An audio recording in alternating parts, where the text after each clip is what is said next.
Morning. Oh man. Oh, sweet Mary. Oh, gee. I tell you what. Fucking the coma I was in. Good God. Um. Yeah. How are we all doing? We all right? I was meant to stream at 8 o'clock last night. But I got back at half 7. I had my tea and I had a shower and I got out of the shower and I like KO. I got fucking. I passed. I was gone.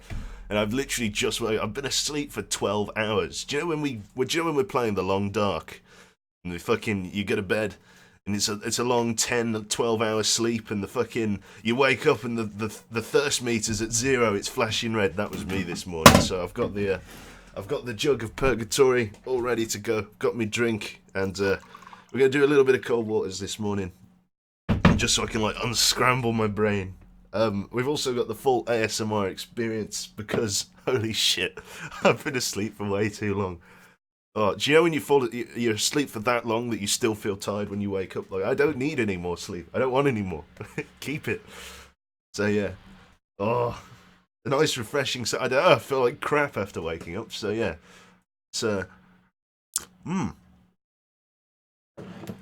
sorry, Warfighter said. I'm sorry, I'm going to sound like absolute shit for the next few hours. Warfighter, this is my first time watching your stream. Heard about you from Soviet Womble streams.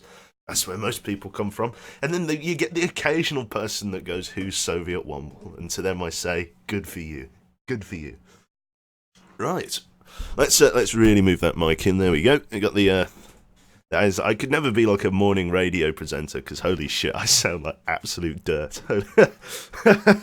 Oh god. Right. Cool. Let's play some sub G then. Some Boaty Underboat. I like Undertale, but cool. Yep. Who is Showiard Wumble? That's a good question. I got no idea who he is. Right. Oh.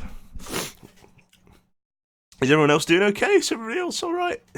Are we doing okay there? I hope so. I can't minimize Discord. Nope, I can. I tell a fat lie there. Sweet. Right, is everything low? I haven't even checked whether everything's working.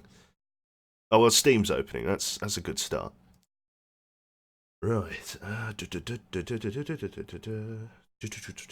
Where is Cold Waters? I'm sure it's under this Steam profile. There it is. There it fucking is. Holy shit. Right. Time zones, man. That's right. Yeah, some stupid ass motherfucking YouTuber. That's right. That about sums it up.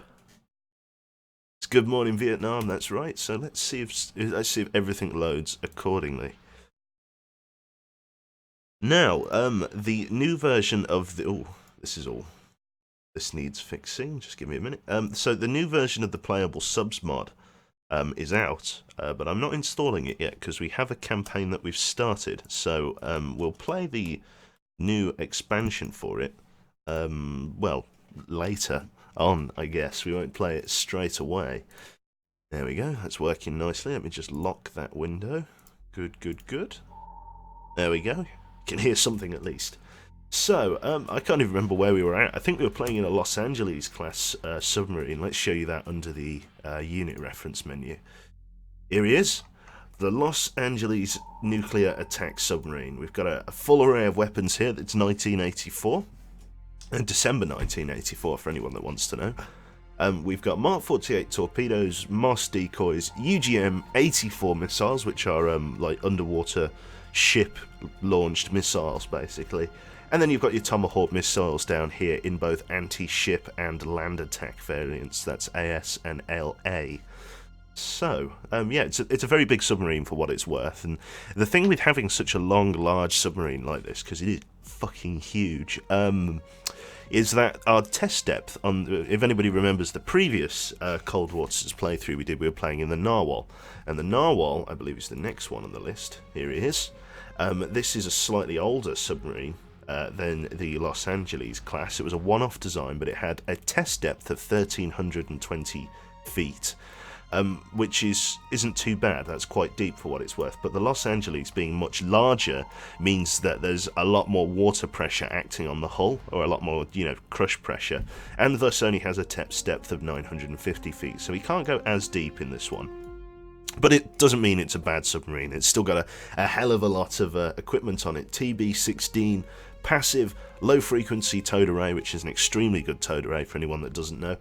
And it's also quite quick for what it's worth. It's one of the first submarines since the old 1967 skipjack classes to come back to above 30 knots. So as well as it can't go so deep, it can fucking haul it in a straight line. So yeah, not too bad. Was that the one you took to 1,500 feet? Yeah, well, I mean, test depth is only as deep as they've tested. That basically, once hull stress exceeds a certain point when you're testing the depth of a submarine, they don't test it any deeper. So you can potentially go lower than the test depth, because that's just as far as they've tested. They haven't tested the point at which the hull fails, because, well, well, basically because that means they lose a Narwhal-class submarine. If the hull breaches at 1,500 feet, then the submarine floods, and that's billions of dollars down the Swan. So they only test it as deep as the test permits, basically. Let me just... I'm still sort of clearing out the cobwebs, so if you give me a moment to, like, just blow my nose. Ah, there we go. Right.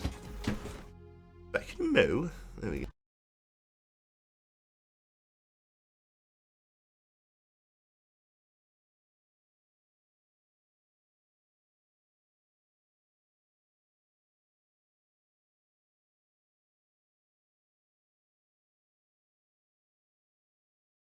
God, I already sound a lot better. God, after blowing my nose there, good grief! Like, I actually sound a bit better. I can see, I can breathe. Cool. Yes, SSN 688, the USS Los Angeles. Cool.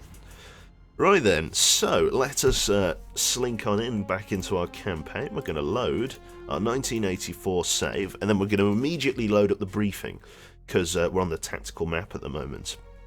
So, brief. Here we go. So, Captain, we have a new sonar contact bearing 62 degrees. Designate Sierra 1. What are your orders, sir? XO reports that our depth is at 50 feet, our heading 335, speed is 5 knots, so we're at periscope depth, basically, or just below it.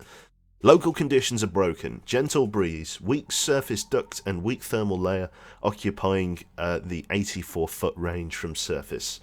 Our orders are going to be to close to 15,000 yards. For anybody wondering, we're playing on elite difficulty, which is a very tough one. And we've got 3D solutions and stuff like that turned off. We are playing Iron Man, so we lose our save if we die. No saves coming here. So yeah, we're just going to have to perform, basically. So we're going to immediately rig ship for silent running. Rig ship for ultra quiet. We need to go back to the harbour because torpedo tube 1 had jammed, if you remember. We tried to launch a torpedo while travelling too quickly, and it jammed up torpedo tube 1, so it can only be fixed by travelling back to Holy Lock. So at the moment we're running on 3 torpedo tubes. So Sierras 2 and 1 have both been identified. I'm guessing these are surface contacts.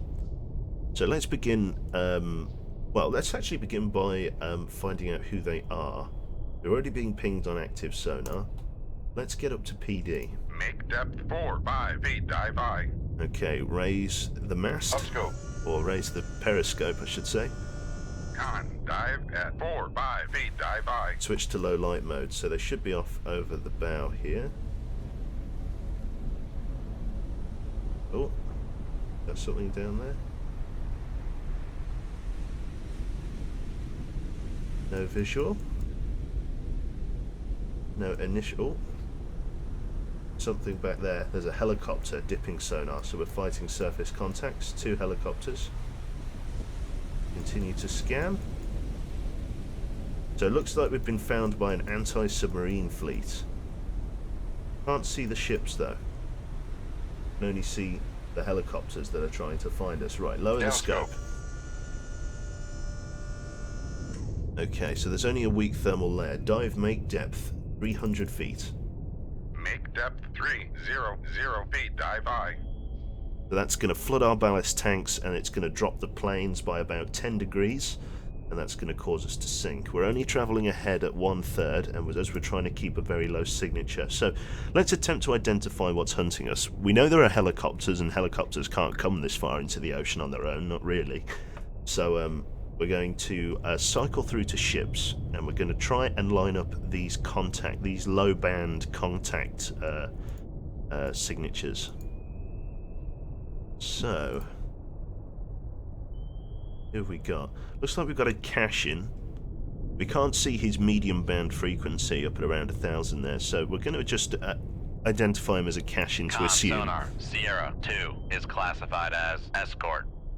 And this is very much a ship that you typically find in an anti-submarine fleet. He's got medium frequency passive sonar, which isn't too bad, and set 65 and RBU 6000. So chances are this isn't the primary lead of this fleet. Sierra 1 will be. Because the cash-in here, with only its medium frequency passive sonar and its Don-K radar, doesn't really have the ability to hunt us very well. Medium frequency passive isn't all that great. So we're going to cycle through to Sierra 1 and see who we are here. He's a slightly louder ship. We can get him at the narrow and high band. So let's start by servicing him again. Let's see who we've got here. Looks to be a Eudaloy. Now the Eudaloy is much better. Sonar, Sierra 1 is classified as escort. So I wouldn't say this is the capital ship of the fleet that's hunting us, but I would say that this is definitely the ship that's going to be doing most of the detecting.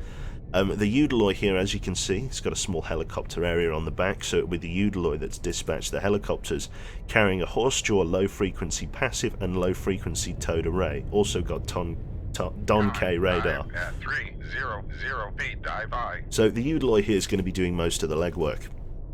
Now, as you see down here on the bottom left, sonar solution, SOL, is at 57%, which means these markers here, sonar is 57 or 58 now % certain that these are accurate. So we need to change our heading to increase our TMA leg. So, helm, bring us over the right, or bring us over to starboard? Starboard, bearing 027. Come right to 027, helm I. And that's going to change the angle of the rudder, and that's going to turn us in. There we go. Right, I've got more cobwebs to clear out. Hang on. You've not missed much, Ice Cream. We've just started. We're getting hunted by an enemy ASW fleet. So just...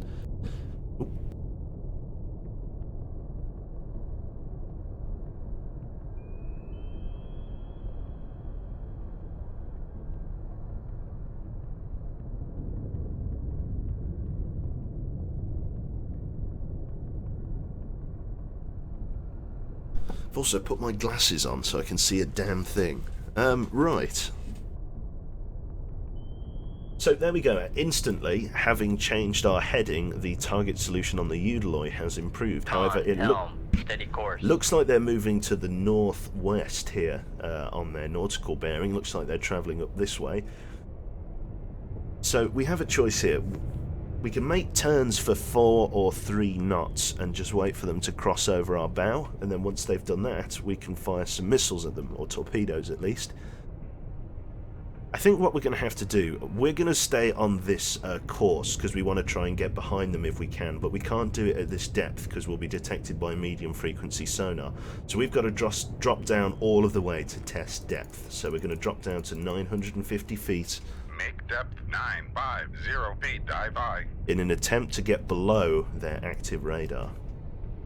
Going that deep kind of gives you a small sort of refractive shield from sonar penetrating that much water. It's not totally, but if there's even a chance we could pull it off, it's worth doing. And then once we are behind them, just behind them, we will begin firing weapons. Welcome aboard. Tattoo on the manhood was completed in advance of the stream. It's 3 AM, I know, sorry. Yeah, we don't usually stream this early, but like I say, I totally like just... I just totally just fell asleep last night, so... so we're picking up some of the slack this morning. We should still be doing an afternoon and evening stream on top of this one, so...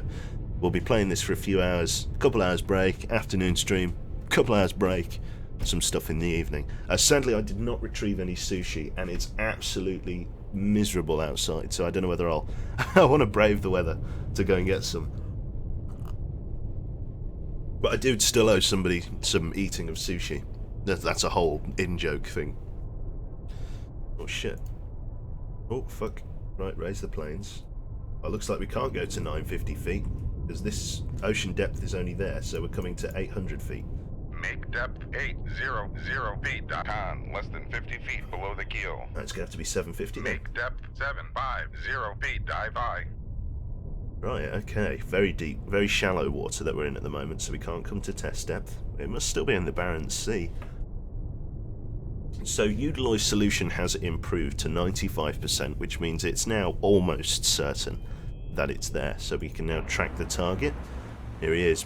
She's a big girl, actually. She's got some decent deck guns. She's got these SSN missiles, or I beg your pardon, yep, the SSN-14 missile system. She's also got the torpedoes, the USET 80s, and I believe she's got the RBU. Oh!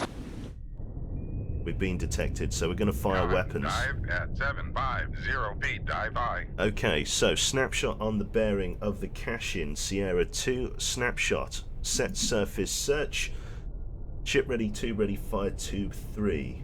Con, fire control, we've lost the wire. Lost the wire, I set. Okay, snapshot on the bearing of Sierra 1, ship ready 2, ready, surface search, fire tube 2. Shoot tube 2. Aye, sir.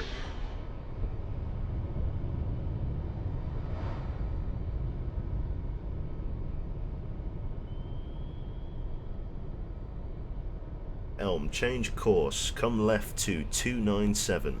Come left to 297. Helm aye.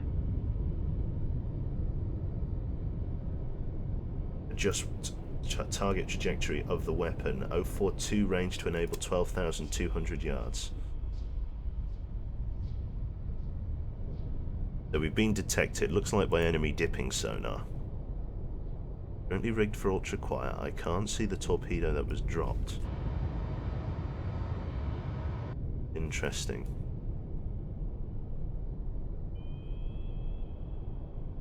Cash-in's turned right onto our bearing here. This weapon should run to enable soon. We're only getting fire control data for weapon 2 though. The weapon from weapon 3 isn't quite ready there. So we're going to reload 2-3 while we're here, as we only get to fire 2 torpedoes. Basically what will happen is once it reaches its enable point, even though we've lost the control of the torpedo from the wire braking, it still knows what its last known orders were, so it will travel to the GPS coordinates that we gave it, and then it will run to the surface and begin searching up there. There's a very good chance it will find the cache-in when it gets there. Weapon 2, however, we still have control over, which is this Con, one. helm, steady course. Contact on the Eudiloy has faded. Oh, what was that? Why are they sinking out? Oh, I see. Well, that's not good. Looks like the ocean shallowed off, and the torpedoes didn't run above it. Very annoying. Right, we're going to have to fire another set of weapons then. That's a unique problem. I've never had that before in Cold Waters. That's the first time that's happened to me. Looks like the ocean shallows out over there and the torpedoes just hit the dirt. Well, now there's no doubt they've definitely heard us. Unfortunate. Like I say, that's a very rare problem. I thought we'd found a submarine then. Right. We're going to have to snapshot on the bearing of the cache-in as he is closing. He knows exactly where we are. So Helm. Con, torpedo room, tube 3 ready. Helm, bring us right to 332. Come right to 332. Helm aye.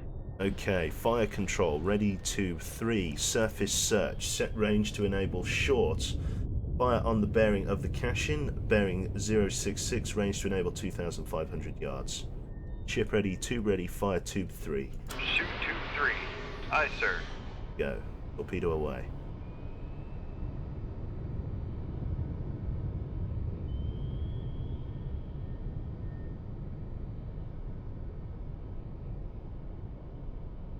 Shoot your MOSS at the opposite bearing. We don't need to yet. They haven't launched on us. They've at least detected there is an enemy submarine, but because of how deep I am and the natural Helm, quietness steady course. of... see, they've detected us, but they don't know exactly where we are. We don't have a very strong solution for them. So we're actually just going to enable now. We're going to run it up and we're going to point it on the bearing of the cache-in, like this.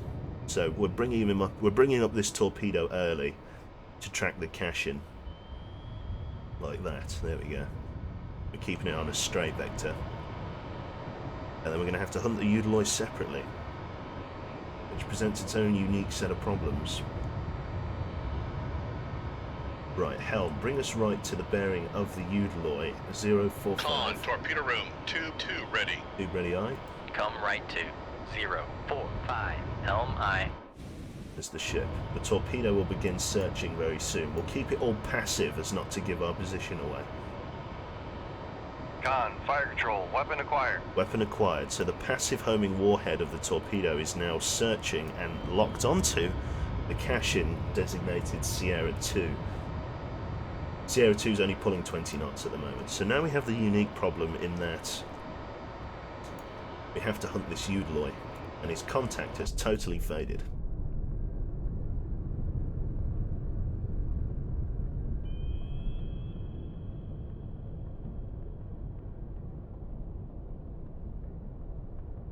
With all the helicopters in the air, it's risky to come up, but we're going to have to try.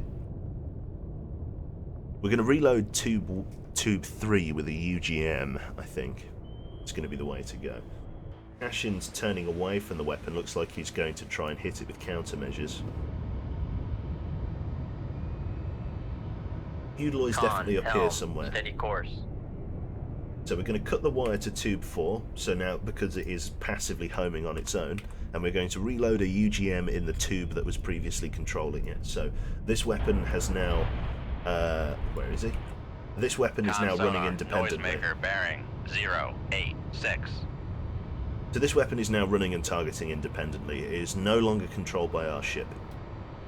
But the Cashin isn't a particularly fast boat, it's only pulling 29 knots. It should not be able to outmaneuver this torpedo.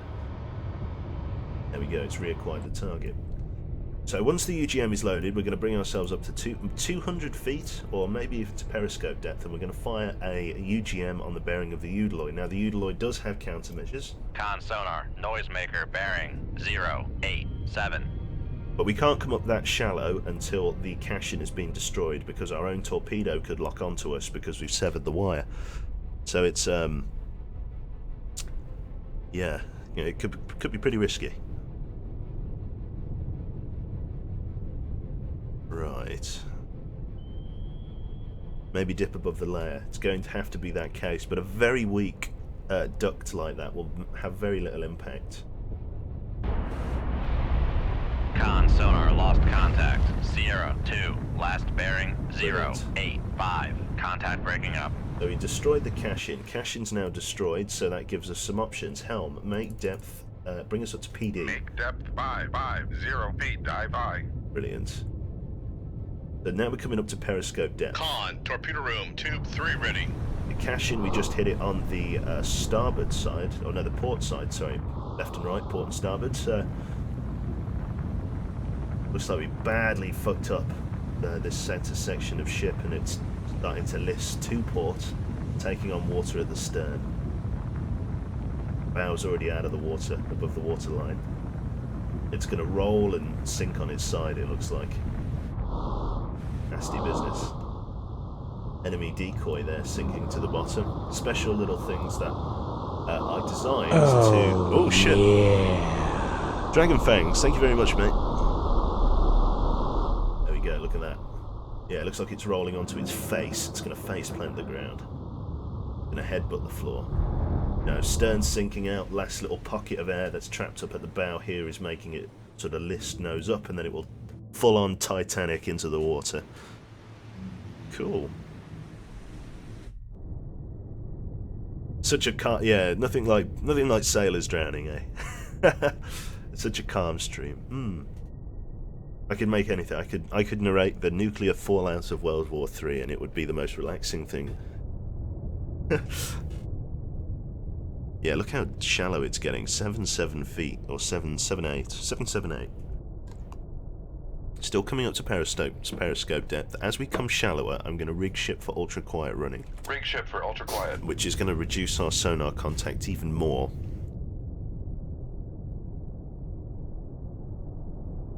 As a merchant navy sailor, I'm not too happy about this, but I will accept it. Oh, sorry, Waste.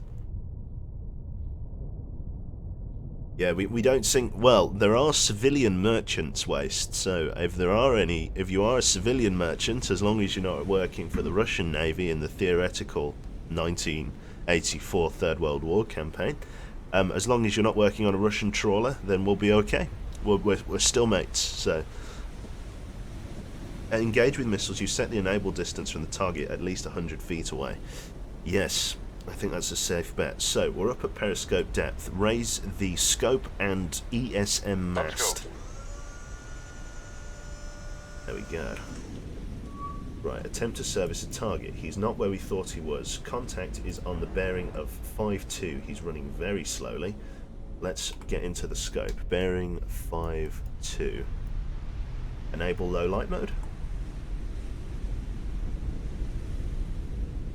No visual. Range is 15,000 yards. Visibility is not permitting any kind of view on the contact.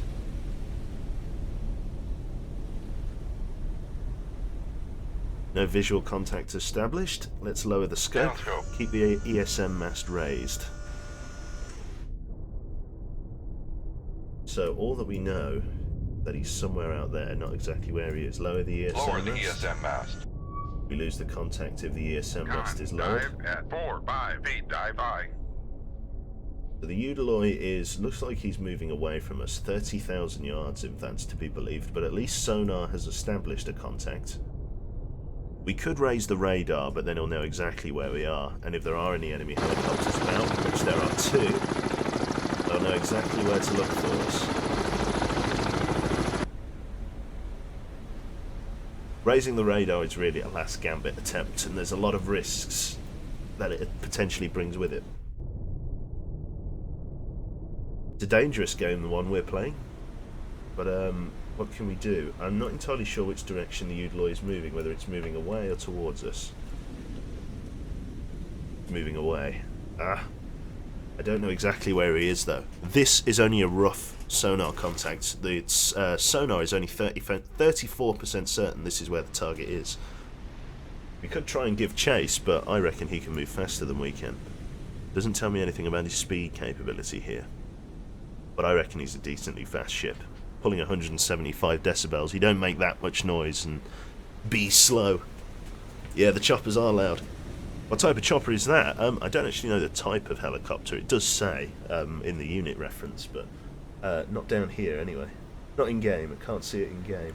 He's definitely moving away. There we go. Sonar's updating all the time. Sonar thinks he's a lot further now. If I raise radar, I'll find him instantly, but my own Don K radar will give my position away, and the helicopters will come straight to us. I could raise the radar mast, fire a weapon, and then dive very quickly in an attempt to just get a weapon away on him.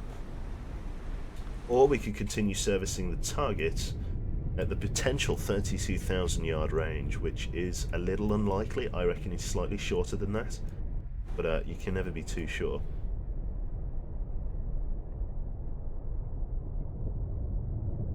Don't really have many options here.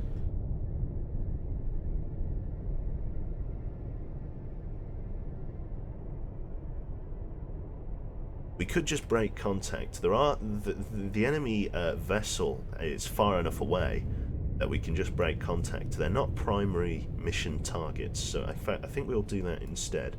Dive. Make depth 300 feet. Make depth 300 feet. Dive high. Make that 400. Dive. Make depth 400 feet. Dive high. Helm, bring us left to 250. Come left to 250. Helm I. And then we're just going to try and break contact. Not worth all of that. So we're going to come out of ultra quiet and we're going to reload a torpedo in 2-3. And then we're going to try and break contact away from the Eudaloi and the helicopters.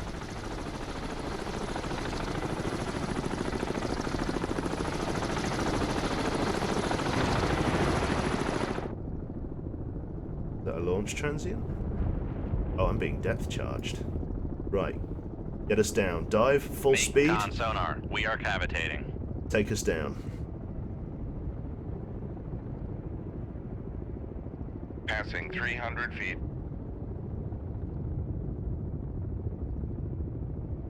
Passing 400 feet. Torpedo in the water. Passing 500 feet. Ready Passing MOSS in 600 Con 2-4. sonar. No longer cavitating. Con sonar. Torpedo in the water. Torpedo in the water. Fire Bearing MOSS. 1, 5, 6. Turn in on the knuckle weapon. formed.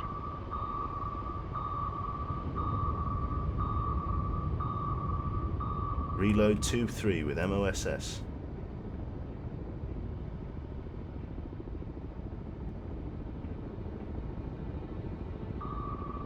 Pulling 29 knots. Drop decoy.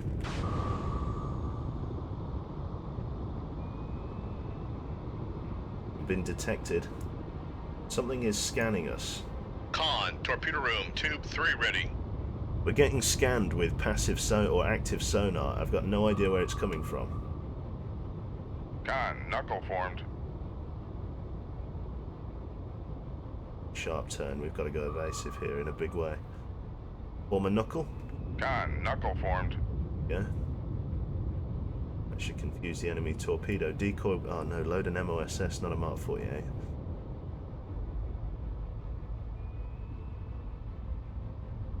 Come on, get sucked up, get sucked up, get sucked up. Yes, it's chasing the MOSS. Let's put Con, distance. knuckle formed. Let's put distance between us and the MOSS. We are getting pinged. Let's fire a snapshot on the bearing of the ping. Run to enable. Surface shallow, snaking search. Fire to our rear, bearing 021. Shoot tube 3. Aye, sir. Tube 3 even, I should say. Con, fire control. We've lost the wire. That's the wire, aye. That's going to come up to surface depth. I'm going to search for a target.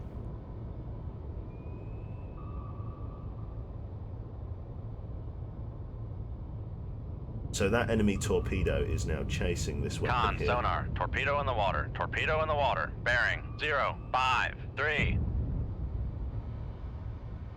Getting depth charged.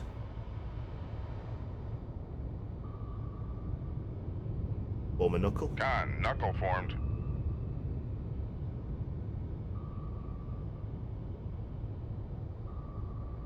Con, knuckle formed. Turn away from the...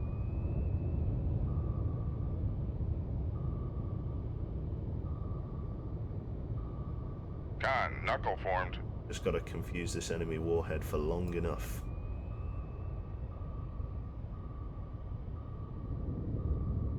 Con, torpedo room, tube 4 ready. Con, knuckle formed. I don't want to use this other MOSS.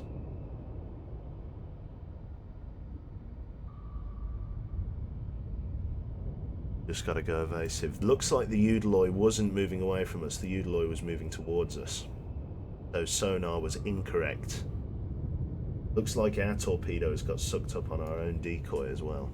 Annoying because it was set to shallow search. Torpedo running behind us. Con, knuckle formed. Use the warhead. No more enemy helicopters on station, as far as I can tell. Looks like these are USET missiles that they're shooting at us. Here comes another one. We're pulling 33 knots, which is a hell of a speed for a submarine, so break contact. As I'm unable to Con, knuckle formed. establish a sound sonar contact. Let's fire another snapshot torpedo along the bearing of contact. Con, knuckle formed.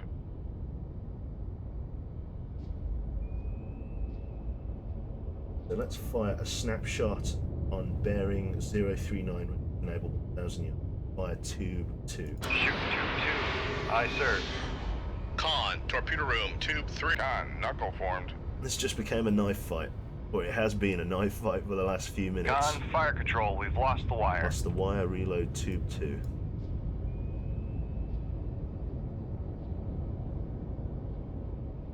Con, knuckle formed. We're just trying to confuse this warhead for long enough for us to get away.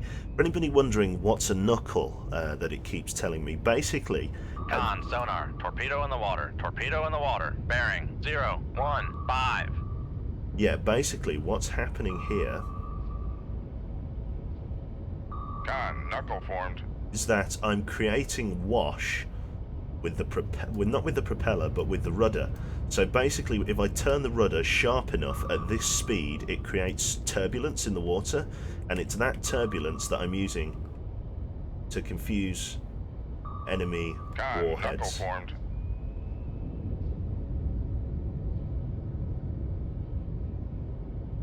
That's our weapon there. It's now snaking search. I didn't set it to run shallow, but that shouldn't be too much of a problem. Con, knuckle formed.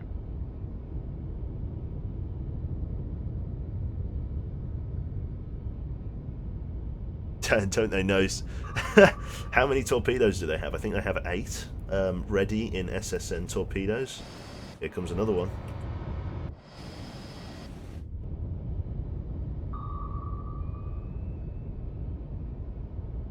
Con, knuckle formed. Con, torpedo room, tube 2 ready. This is all I can do. All I can do is open out range from the torpedoes. There's the other one.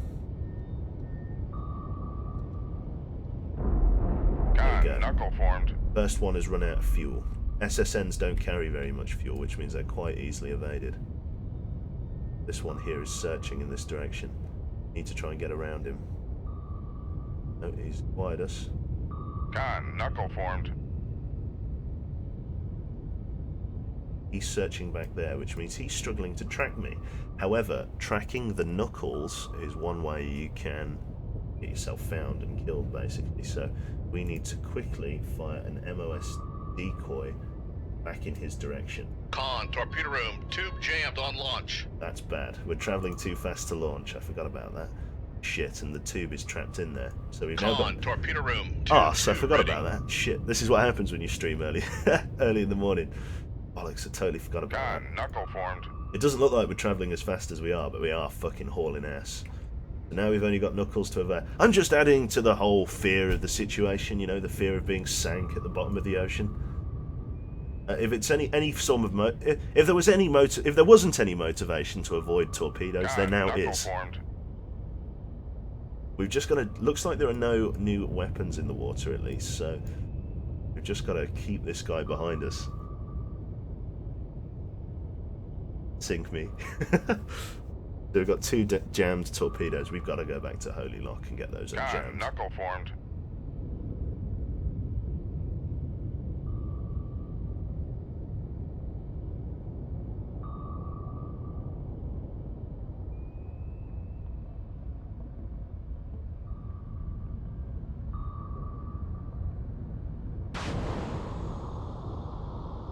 Up a decoy. And away from Con, him. knuckle formed.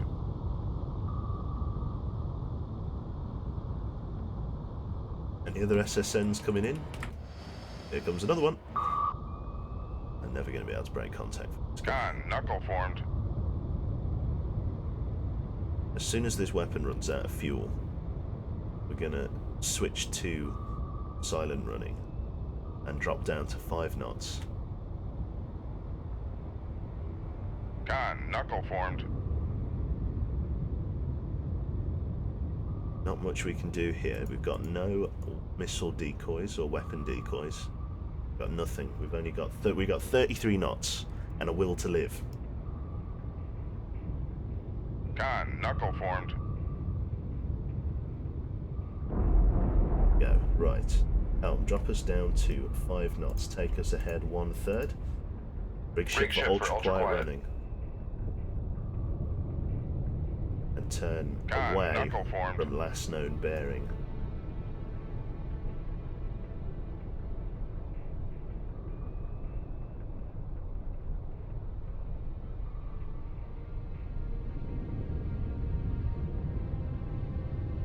So hopefully we've just vanished, basically.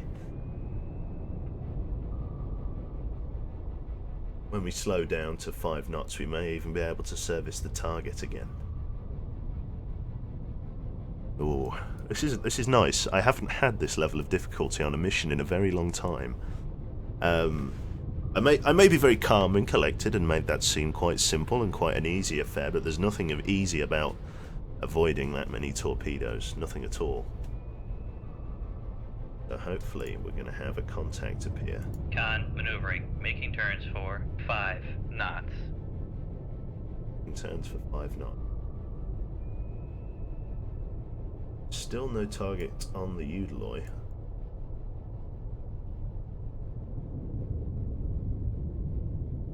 The weapon exploded out. Not entirely sure how far he is away.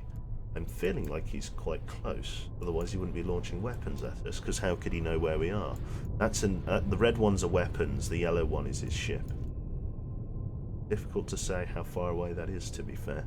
Does look like we're not being detected, however, because usually you get a little burst icon up here when you've been detected. Looks like it's just pinging off our hull, but isn't sending a return. I think he's close, but I don't know how close, basically. We're not picking him up on passive sonar, and it's very quiet, which probably means that he's quite far away. So let's adjust heading, bearing 192. Come right to 193, helm aye. 193. And let's just try and sneak away.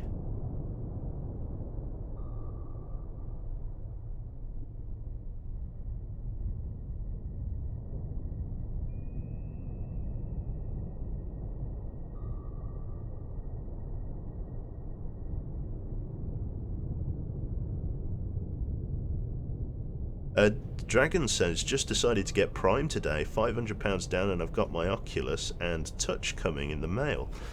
Good for you. As somebody who used the Oculus Rift, there was a bit of software. What was it called? There's I'm going to say there's a bit of software. I can't remember what it is, but it exists that allows you to emulate basically. The thing is with Oculus is that the last time I used it, which was DevKit 2, not the new one. I don't know what's changed in the last year. Con, helm, steady course. Thank you. Yeah, don't know what. Yeah, so I don't know what's changed in the last year, but basically, you could only play the Oculus Rift on games that were bought from the Oculus Rift's store. Otherwise, it didn't pick it up properly. I know it was a dev kit, and it probably wasn't working properly. I imagine you can play Steam games with it, because if not, that's just corporate suicide. But yeah. Dumb tube. Yeah, fucking, I've got 2 dumb tubes, mate. They're both red. Look at them. Look at that. There's fucking 2 jammed tubes. What am I supposed to do with that? No decoys. Well, sorry, I've got loads of decoys, but no MOSSs, and 2 tubes that are jammed. That's not helping my case at all. But yeah, it's yeah, bring broadside gives you more of a sonar cross section. I know. Yeah, I should remember that. Again, head full of cobwebs. Just woke up. Cool. But yeah, what was I ranting about? Yeah, anyway, there's this bit of software. Oh shit, the chewing. We really need to change that. We really need to change that sound. That's not what I need whispered in my ear at fucking 9 o'clock in the morning. Right. But yeah, I can't remember what I was talking about. But yeah, basically it was something to do with the Oculus Rift. If I remember, I'll let you know. There is searching VR games on Steam, and most of them are compatible with the Oculus Rift 2. Perfect.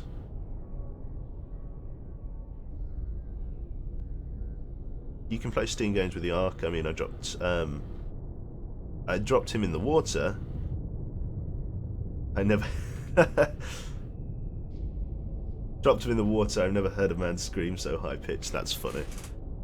Yeah, there was a game that we put our dad on ages ago, and it was like a roller coaster ride, and he just kept screaming, "I'm sitting in a chair! I'm sitting in a chair!" It was really good. The problem was that when I got the Oculus Rift, I was already acclimatized to it, because our college did a load of work with the Oculus Rift. Basically, the IT department basically went to the head of the department. Look, we're going to teach them about the fundamentals of game development and virtual reality and things like that. So we're going to need a few Oculus Rifts, and they went, fair enough, for educational purposes, we'll need them. When in reality, they both looked at each other, nodded, and went, fuck yeah, we need some Rifts. So we ended up getting it and just playing a shitload of games on them. Most of them were tech demos because it was still early doors for the Rift, but by the time the Dev Kit 2 came out, I was already pretty clued in. Here we go. Right, so leave combat. After action reports is that the Eudaloy escaped. We have 8 Mark 48 torpedoes remaining, 6 UGMs, and 2 or 0. Oh, yeah. There we go. Bumble Niv. Thank you very much, mate. Yeah, so we got, basically some damaged tubes. Welcome aboard, sir. Welcome aboard the USS Leaky ship. Where fucking nothing works. Excellent initiative, however, this was not your target. I just need to fucking run away. I need to return to Holy Lock. I keep calling it Holly Lock, but it is Holy. We've only got one L in there. It looks like we're being chased by an ASB fleet of some description. I'm not entirely sure what our briefing is. What's our briefing? Review orders. Intelligence has discerned an enemy to movements of tenders and tankers. Tankers and tenders. There we go. A small enemy force, including 1 or 2 of these ships, is expected to sail from Anklesh for a rendezvous near the Soviet coast. Yeah, that can bugger off. We need to go and get fixed, basically. We're going to get a newspaper article about how we're terrible people and that we don't keep the coastline safe. But to be honest, there we go. West Germany falls. Shock and horror follows in the wake of the Soviet invasion of West Germany. Despite heroic efforts by the West German armed forces, the sheer brute force of the ruthless communist intruders could not be stopped. In the ongoing conflict, the Warsaw Pact seems to be holding the upper hand. The situation in the Atlantic is growing serious as NATO has failed to respond to several successful Soviet attacks. Keeping supply lines open is vital for the Allied war effort, and failure to do so may in a short to medium time frame result in Allied defeat. So Germany is now totally under enemy control. Right, we're pulling into the harbour. Resupply vessels have moved out of the area. This opportunity has been lost. There we go. So, Soviet subs resupplied. Military analysts have confirmed that Soviet submarines have torpedo and missile replenishment capability while at sea. The enemy's ability to keep fully armed ships and submarines stationed throughout the war zone poses a significant threat to NATO shipping and overall control of the region. Congress today made calls for additional air and navy resources to be immediately deployed into the North Atlantic and Norwegian Sea. Existing patrol coverage of the theatre is clearly insufficient to locate and prevent crucial Soviet activities, several representatives claimed. Right. Intelligence has discerned more enemy at-sea replenishment tankers and tenders. A small enemy force, including 1 or 2 of these ships, is expected to sail from Murmansk for a rendezvous somewhere in the Norwegian Sea. We need to continue on course and pull into the harbour to be repaired. So we need to rearm and repair. Particularly repair. So damage control, fix the tubes. So they're now back up. Damn, spending an awful long time at port, 54 hours. But it has to be done. So let's take a look at our weapons. So I want to get rid of. So we've got 6 UGMs there, but I don't need 6. We're going to take 2 TASMs, or 4 of them even. Denmark falls. Soviet. Jesus Christ, they're dropping like flies. Soviet invading forces. After a devastating campaign, are in total control of Denmark. The government is dissolved and administration has been handed over to occupying forces. In national broadcasts, Denmark government has ordered the country's armed forces to cease fire to avoid further casualties. The Soviet offensive is putting severe pressure on Allied forces as NATO tries to consolidate. NATO's current inability to contain the Soviet fleet to its home waters may soon cause the Allies to lose the entire war. Yeah, but I need those torpedoes there. Right, reload 2 MOSSs, and how many Mark 48s can we take on board? 12, that will do. I probably don't need... What's that? Probably... No, that'll be alright. Or, anti-ship missiles, let's do that. Cast off, so we need to find those replenishment tankers. Look at how much of the fucking Soviet fleet is operating in the Norwegian Sea. We've got some sinking to do. And when I say sinking, I mean us. So somewhere in the Norwegian Sea, there are some replenishment tankers. We need to go and find some. We need to just start sinking ships, basically. So, Captain, we have a new sonar contact bearing 109 designated Sierra 1. XO reports that our depth is 600 feet, bearing 165. Our speed is 20 knots. Local conditions are broken, moderate breeze, weak surface duct and thermal layer at depth 148. Orders are going to be to close to 15,000 yards. Rig ship for ultra quiet running. Rig ship for ultra quiet. So we're at 600 feet. In fact, I'm not going to rig for ultra quiet just yet. I'm going to reload the tubes. So we're going to reload everything except tube 4 with an MOSS. We'll reload them all with Mark 48s and then an MOSS in tube 4.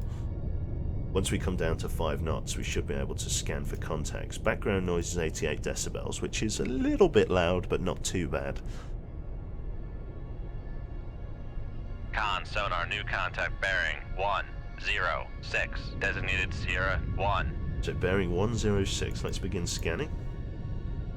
Looks like it's a submarine of some description.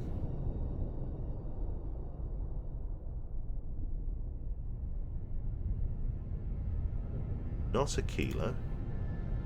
A Tango, perhaps. Tango class submarine. Con sonar, Sierra 1 is classified as submerged submarine. There we go. So we've got a submarine in the water with us. Tango class, occupying depth 300 feet.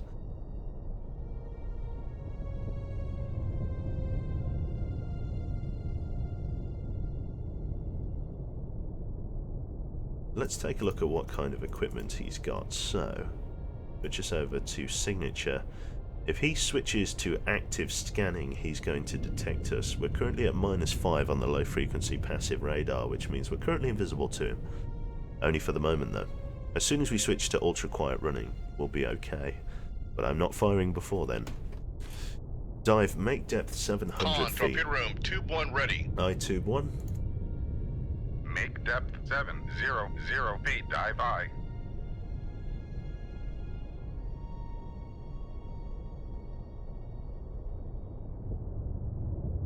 Ooh, yes. I think you need to go into combat more quiet if you approach on the strategic map with the right mouse button instead of left mouse button. Yes, that's right. Could probably help. So Tango 1 currently has a -50 active and -50 low frequency passive sonar contact. It looks to be that we're in his baffles, perhaps. So let's turn in on the target. Turn to heading 110. Come left to 110. Helm I. So we're now going to point the target and get ready to fire a tube, or fire a missile at him, or a torpedo I should say. He's somewhere over here. So all's good.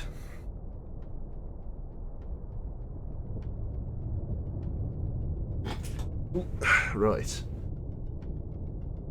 Con, dive at 700 feet. Dive by. Definitely looks to be that we're in the contact's baffles there, which is nice. That gives us some options. So we're just going to wait for... Con, torpedo room, tube 4 ready. We're just going to wait for the solution to improve as we're coming in behind him. So let's speed up time a little Con, helm, steady course. bit. Solution is not improving. So he's directly ahead of us. So we don't really know his range to the target. 15,000 or 14,500 would be about right, especially if he's moving away from us. So let's not fire a torpedo just yet. Let's just change our heading slightly on a northeasterly vector on 079. Come left to 079. Helm I. And this should slightly improve his target motion, or our target motion analysis of the target. 56.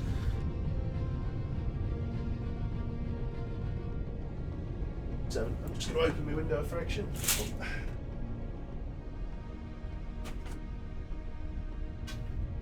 There we go. Lovely. 58. Target motion is now improving. Basically, the way target motion analysis works is that you make movements on your own submarine, and then determine how that affects the sonar's contact based on your own speed and bearing adjustments. So basically, if I change where I am and that moves in correlation, and then basically you cross-reference how your own movements affect the sonar's contact, basically, or the sonar contact, and using that you're able to translate the distance to the target and how fast they're moving. So we currently know that they're pulling 8 knots, which means they're going slightly faster than us. With the ship loaded, we're going to rig for ultra quiet, Rig ship for ultra quiet. and hopefully, in fact, we don't even need to rig for ultra quiet. If we're moving away from them, we can actually pull ahead 2/3 here, perhaps. Let's not pull ahead 2/3. Let's unrig for ultra quiet, and let's pull 8 knots as well. Make turns for 8 knots. Maneuvering aye. In fact, let's close slightly. Let's make for 9. Make turns for 9 knots. Maneuvering aye. The depth of the target is holding at about 500 feet. He's come slightly deeper than when we first contacted him. Target solution is at 59%. We're going to go in for a second TMA leg, so we're going to come southeast to bearing 122. Come right to 122. Helm aye. That's going to allow us to close the target slightly.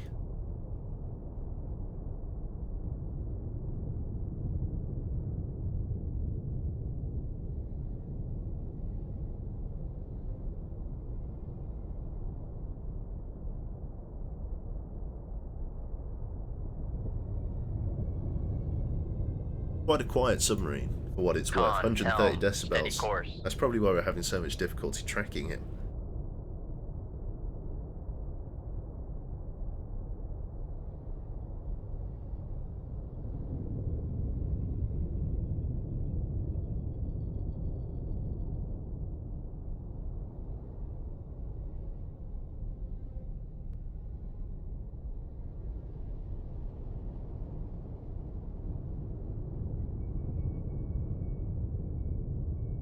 There we are in his baffles. 60% target solution. It is improving.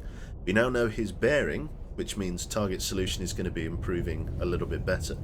As I say, he's a very quiet submarine. Maybe not as quiet as us, but still quiet.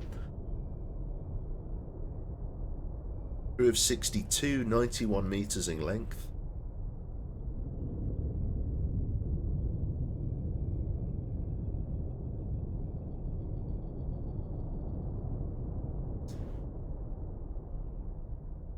Wait on the range estimation, exactly.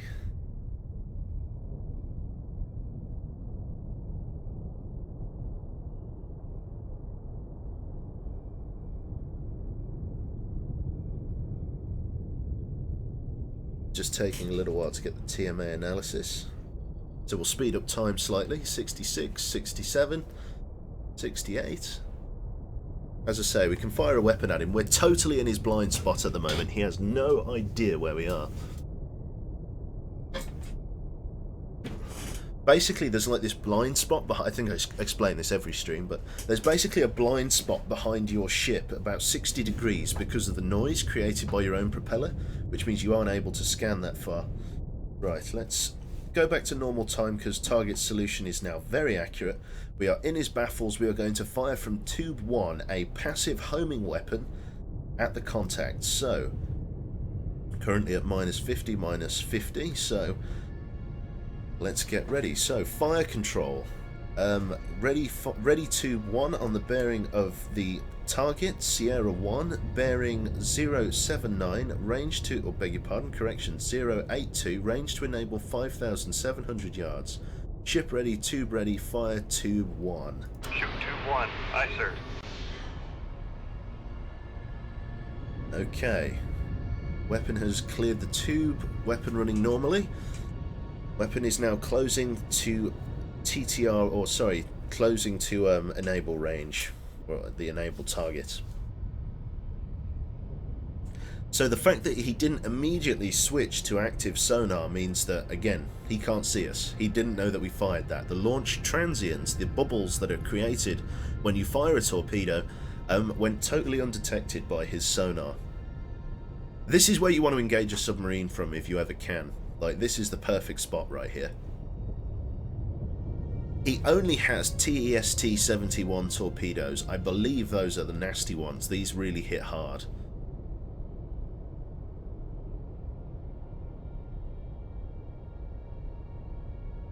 That's right, console.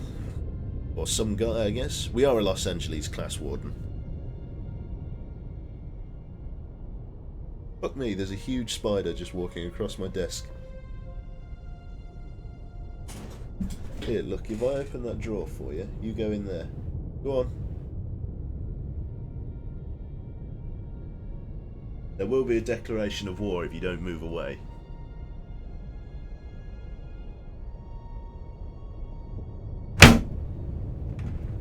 Did I win? Did I win? I don't know. He tried to go in the drawer, slammed the drawer. He's vanished. I don't know where he's gone. That's alright. We'll burn the house down later.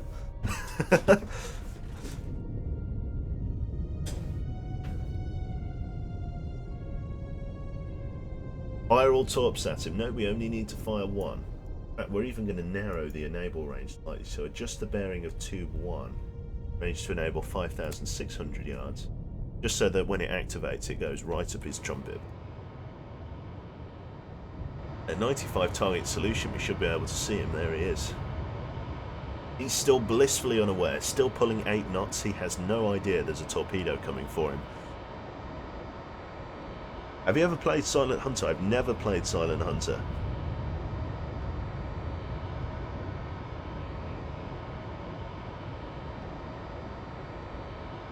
There we go.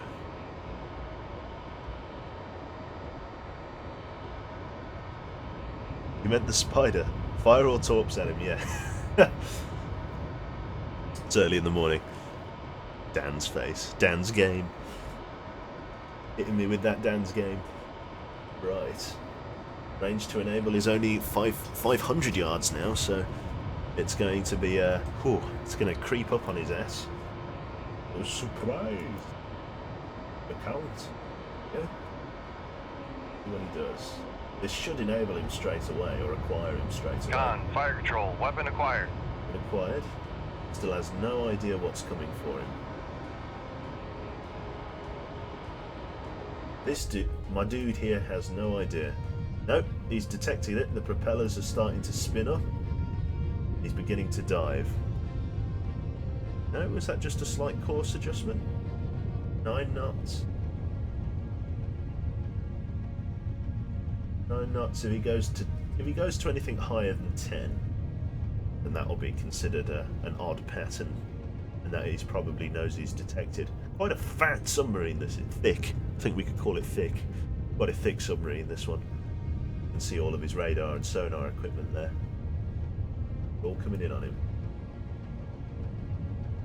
He seems to be pulling 11 knots now. He's just trying to get up to evasion speed, but I don't think he's going to be able to open up that far. Noisemaker bearing 074. Basically, the good thing about engaging him here is that he doesn't have enough speed up. He can't effectively evade this weapon. He doesn't have enough speed up to create knuckles. Fire control, weapon acquired. And he's not going fast enough to outturn the torpedo because there's not enough water rushing over his rudder, which means this thing's going to find its mark. He's basically, we've got him dead to rights here. Not much he can do about this. Con sonar, noisemaker bearing 073. Still only pulling 13 knots. He might be able to turn into the torpedo here, but I doubt it. There you go. It should make a sharp turn here. Did he pull? Oh, he's successfully evaded it, the swine. At 13 knots as well. What an arse.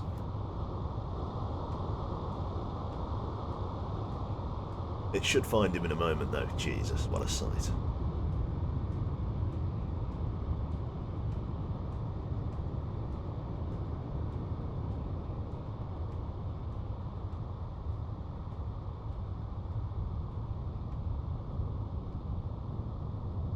There's no way that's going back into a snaking search. I ain't having it.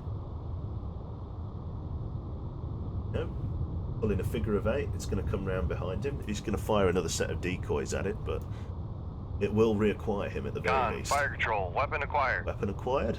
we go. Con sonar, Sierra 1 is cavitating. He's now going fast enough to cavitate. Con, fire control, weapon countermeasure homing. Here we go. This should acquire him, hopefully. Con, fire control, weapon Oh acquired. yeah, this has got him. He can't, unless he changes depth, this isn't going to... He's as good as gone here. He's trying to turn in on it, but the torpedo's more maneuverable than you, mate. Oh yeah, good night, God bless. Con sonar lost contact. Sierra 1, last bearing 6 Jesus. 3. Contact breaking up. So close to the surface and yet so far. You can see he's pissing oil. And he begins the long sink. Right, no vessels nearby. Leave combat. 1 Tango class, 1 MOSS. Sorry, beg your pardon. 1 MK-48 used. You can manually guide the torpedo. Yes, I know Albino Bob, but I've decided against it. Or at least for that engagement anyway. Excellent results. Unfortunately, this was not your mission target. We're just going to have to break through and try and find these tenders and tankers. Somewhere in the Norwegian Sea. We don't know where they are exactly. So, Captain, we have a new sonar contact bearing 3, designated Sierra 1. We're only pulling 9 knots, but our depth is 600 feet. Close to 15,000 yards. Weak thermal layer at 317 Rig ship feet. for ultra quiet. Rig ship for ultra quiet running.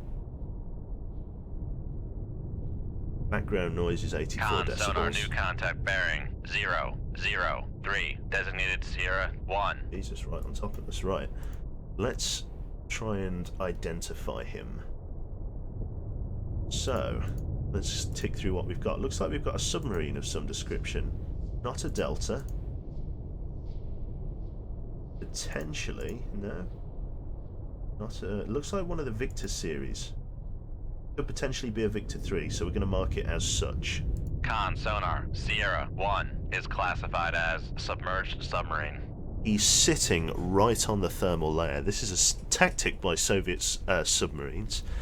It's not really a hunter-killer tactic, despite the Victor 3 being a hunter-killer submarine, but basically what it is that there's, on like a thermal duct or a thermal layer, that you can get a little bit of buoyancy. There's a little bit of buoyancy there, which means you can essentially just rest on the current of the duct, and that allows you to sort of just...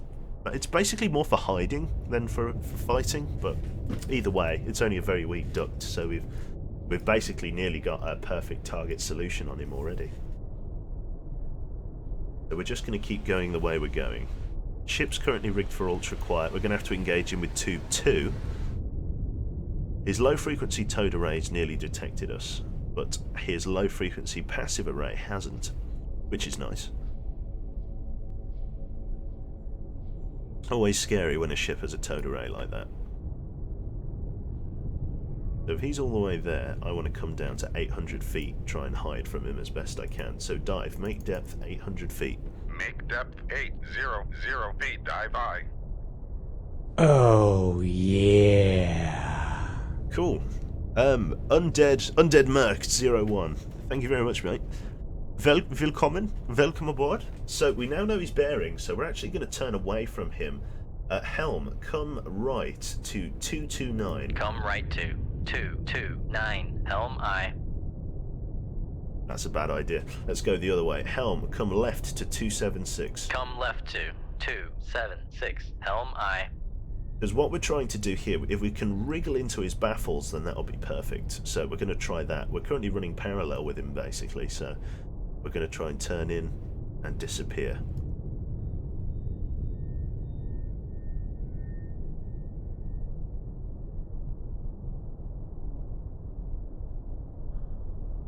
Is there a meaning, like, for what?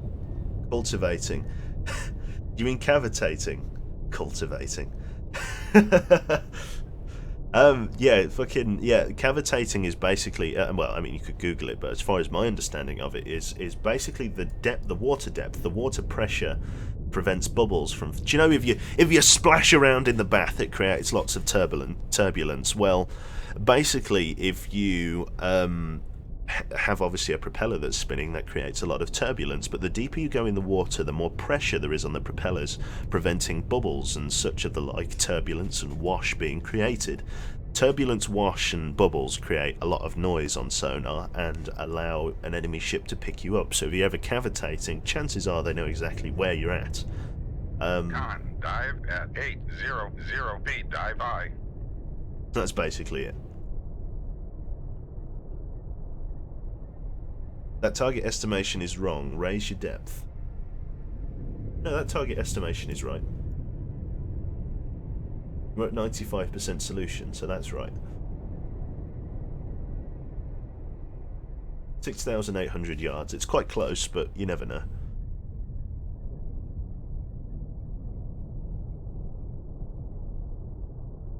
Thank fuck you changed your mind there. Yeah, exactly right.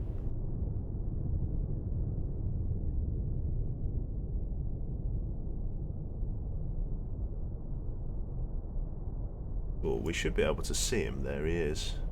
He's coming out below the thermal layer. Has he detected us? Low frequency towed array might have detected us, so he might be aware that there is a contact in the water. So he's lowering depth in an attempt to come and find us. So we could say, it's safe to say he's entered hunter-killer mode. Con, helm, steady course. It's 2. He's coming off of his high horse. He's detected something, but he doesn't know what it is. So basically the sonarman's gone, I've got a, what could be something, sir.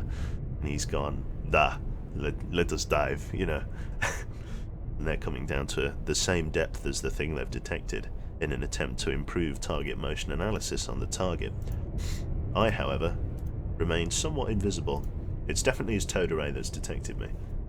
So now we're going to turn in on the target, try and get into his baffles. So helm, bring us right to 0355, sorry. Come right to 355. Helm I. Now we can't go much deeper than this, so we're just going to have to stay on the flat and level with it.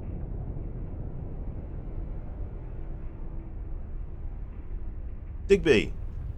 Oh shit, I need to, there you go, let me give you mods, sir. There we are.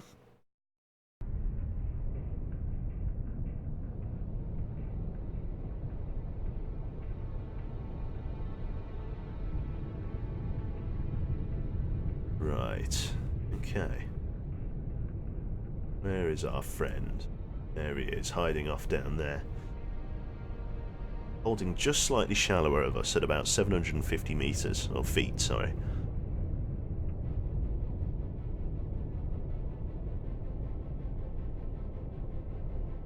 We're playing this on Elite, Digby, and it's fucking hardcore. If nothing else, basically, not only does it make the mechanics of the game harder in terms of like detecting and evading torpedoes and stuff like that, but the world map, mate, the Soviets, there's no brakes on the rape train, my friend. Like literally, nations are dropping like flies. I can't fucking keep up with it.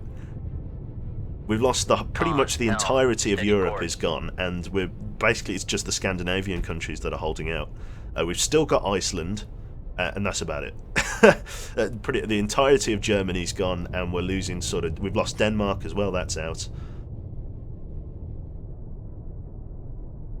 There we are, so we're trying to wriggle into his baffles. The second this signature becomes 50 and 50, it means that we're basically invisible to his, but his low frequency towed array could cause us some problems. He will more than likely fire at us if we fire at him. I don't think I can work into the contact's baffles here because of his towed array. I'm not entirely sure how it works. I think it would make sense if the towed array could detect us, but truth be told, I don't know. Iceland will be our saviour, yes. All NATO operations will be fucking launched from the volcanic ashland that is Iceland.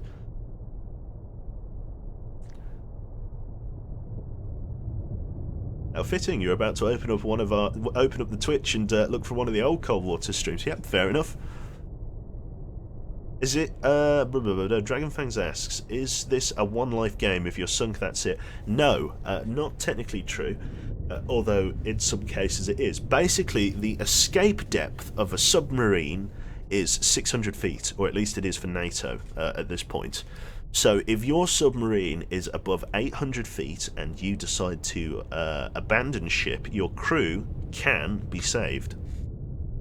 As long as you're in the Norwegian Sea. If you're all the way over by the Soviet Ocean, if you're all the way over by Sodin, like the Soviet Union, all of the way over to the east there, then your crew won't be picked up. They'll be taken captive, and then yes, it is game over. But if you're near Allied countries when you abandon ship above your escape depth, then you are able to continue in another submarine. I think you could take another Los Angeles class out with you, but I'm not entirely sure.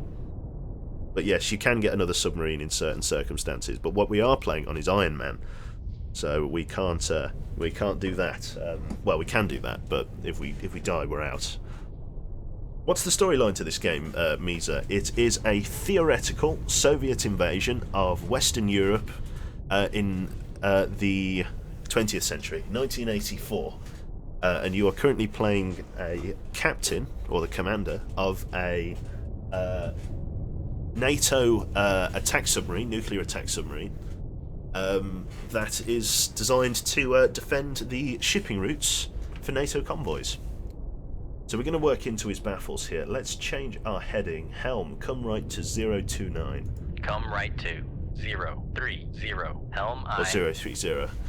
Right, and that's the target we're working after there, that tiny speck in the distance. That's a Victor 3 nuclear attack submarine, SSN, is totally outfitted for anti-submarine work. He's a very quiet submarine, a test depth of 1,300 feet, 7,200 tons.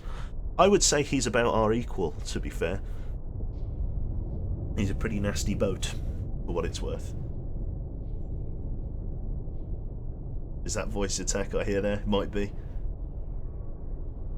If you're a nuclear sub, then why not just nuke all of them to be sure? You can do. The Con, helm, steady course. I'm currently carrying 4 TASMs. I'm not carrying any TLAMs. These are Tomahawk missiles, and that's what the TM stands for. The AS and the LA are the designation of the missile. So I'm carrying 4 Tomahawk. Oh, I've forgotten what AS stands for now. Anti-ship. So Tomahawk anti-ship missiles. And the LAMs are the Tomahawk land attack missiles. So these are the ones that the United States hit all of those Syrian government compounds with, like the airfield and stuff like that, a few months ago. And the ASMs are Tomahawk missiles dedicated for anti-ship use. So they hit ships fucking hard. if you don't mind me saying, they absolutely wreck, as it were. Right, so we're working up into his baffles here. Signature has still got us detected, so we're not quite into his baffles yet, but we're moving there. For anybody new that's just joining us, a contact's baffles is about a 60-degree blind spot just off the arse of an enemy ship, and basically that is created by your own engines and your own propeller. Basically, because these are creating noise, you cannot see behind you. You have a blind spot, which means if you wriggle into an enemy's blind spot and fire from there, they won't really know about it until it's too late, although I believe the low-frequency towed array counters that, but I'm not entirely sure. We're still working into his baffles, though. He's currently pulling 10 knots, so we're going to have to do the same. So let's make... but we'll have to break out of ultra quiet. Make turns for 5 knots. Maneuvering I. I'm kind of not sure about breaking out of ultra quiet running, so we'll see what we can do. And Tomahawk Sea Skim go evasive. Truth be told, Albino, I've never used them. I believe you can through these ones, because I believe the UGMs can Sea Skim, but I haven't tried it. Maybe is the answer. He doesn't have baffles. He's running a towed array. Fair enough. We should just fire at him then, because we're behind him, which means if he fires at us, he'll have to break the wire of his torpedo. So saves a bit of time as well. I wasn't sure whether the towed array was whether it had baffles or not, so it makes sense that it doesn't though. So we'll get ready to fire then. Firing point procedures. Ready tube 3. We're going to fire tube 3 on the bearing of Sierra 1, Victor 3. We're going to have it passively homing, snaking search running at level depth. Ship ready, tube ready, fire tube 3 on the bearing of 055, run to enable 5,800 yards. Fire weapon. Con, fire control, we've lost the wire. Lost the wire, aye? Oh, well, it's a damn shame we lost the wire there. That's pretty unfortunate. So, enemy is holding course. No, it is speeding up. Course change 091.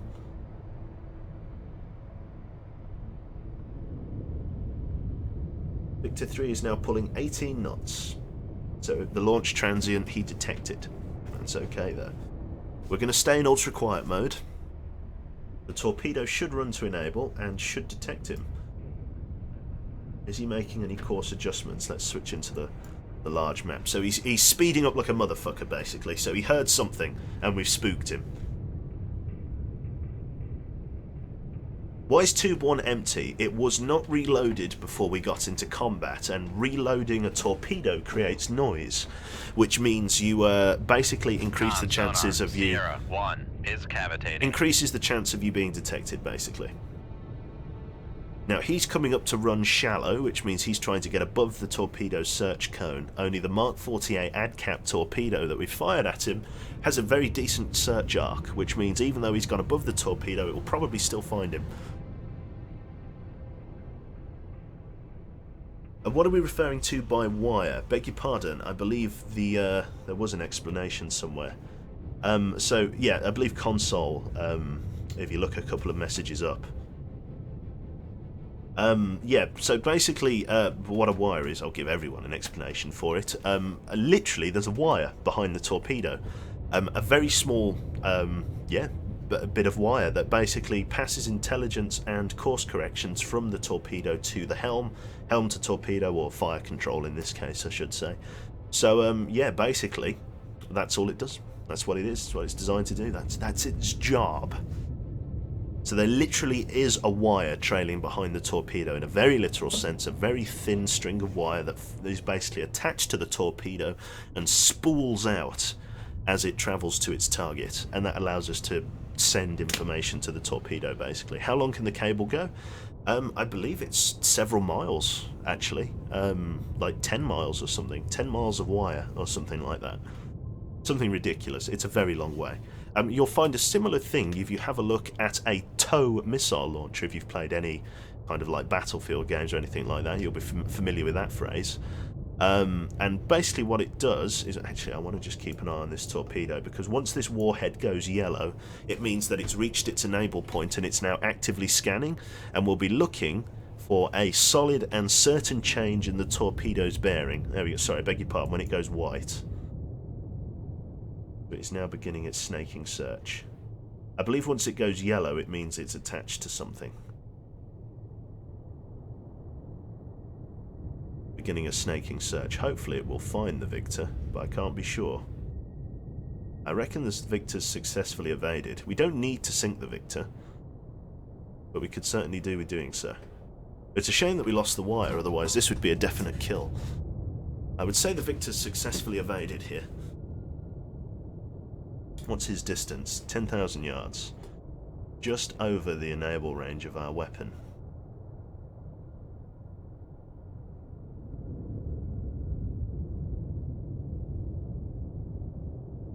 Let's see if the torpedo snakes back in and finds him. Go on, go and get him. Go on, go find him, you fucker. No, okay. Victor 1 is Victor 3, I should say, has successfully evaded the torpedo. Still enemy vessels nearby. So let's reload these two tubes and get ready to fire again. That brings us out of ultra quiet, but we are, however, in the Victor 3's... Well, basically because the Victor 3 is going so fast now, he can't detect us, so we can fire another weapon with relative impunity. So we need to come ahead to a head 2/3 and change our bearing to the Victor 3. So knots, maneuvering I. Come right to 072. Come right to 072. Helm I. Let's bring it to a head standard, 15 knots. Make turns for 15 knots, maneuvering I. Con, maneuvering, making turns for 15 knots. So we're now closing the target, or I don't believe we're closing him, but Con, helm, steady course. he's trying to haul arse, basically. So once Tube 3 is reloaded, we're going to fire another weapon at him. This one we're going to fire like right at his fucking face, and it's got a long way to travel, but it should catch him.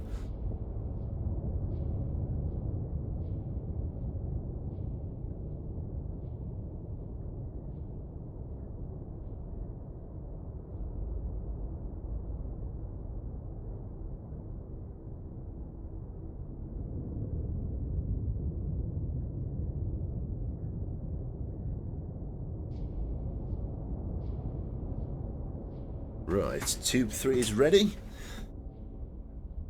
Or it should be. Oh no, it isn't. We've got to wait for Tube 1 to load. Let's just speed up time. Con, torpedo room, Tube 1 ready.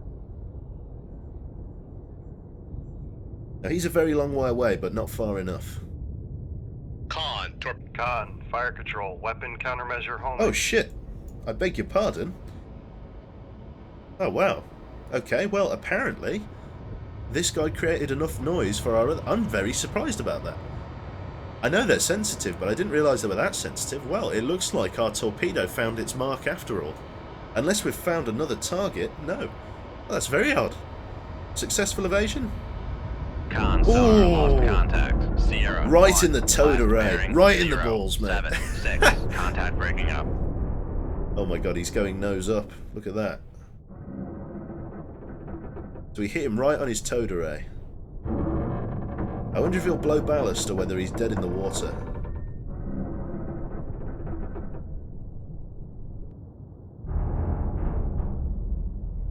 How deep is the water here? 1900 feet, mate. He's gonna crack like an egg.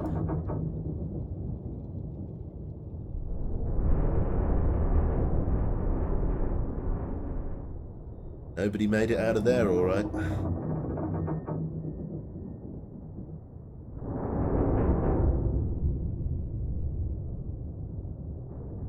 All the way to the bottom.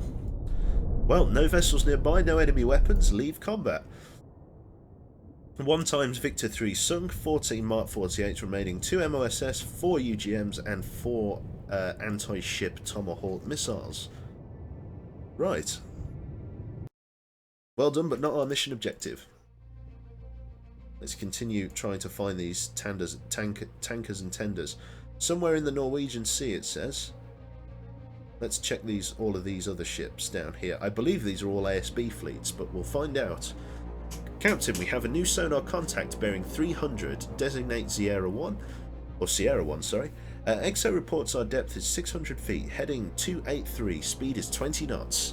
Scattered and calm are the local conditions. Very strong surface duct and very strong surface thermal layer at 146 feet. So we're going to close to 15,000 yards or 10,000 yards, and we're going to rig for ultra Rig quiet shift for running. ultra quiet. So immediately we detected Sierra 1 at 39% solution, which means that is a very loud ship. Holy crap, unless it's very quiet. Yeah, it's very quiet actually, 75 decibels. Even from below the thermal layer we have detected a contact at very long range. So let's begin our target motion analysis. Looks like it could be a submarine. So let's see what's going on. That's the only way I could expect to find something like that at this distance. So, Sierra 1. Con, sonar, new contact bearing 3. No, 2, these have got to be 3, ships. That's a ship designated Sierra formation 2. there. Right, let's begin our search for the matching stuff. Ooh. Active burst. Looks like it's a Cresta. Con, sonar, Sierra 1 is classified as escort. Right, if it's a Cresta, we're going deeper. Bring us down to 900 feet. Make depth 900 feet. Dive I. Okay, Sierra 2, unknown. Let's switch it to ship. So it's an ASB fleet. Looks like it's... Oh. Con, sonar, Sierra 2 is classified as escort. We've got another Udaloy and a Cresta. And we've close to 10,000 yards. That is very dangerous. We are pointing them, however, so we've got less of a we've got less of an active sonar cross section because we are pointing the targets, and that is how we are going to stay.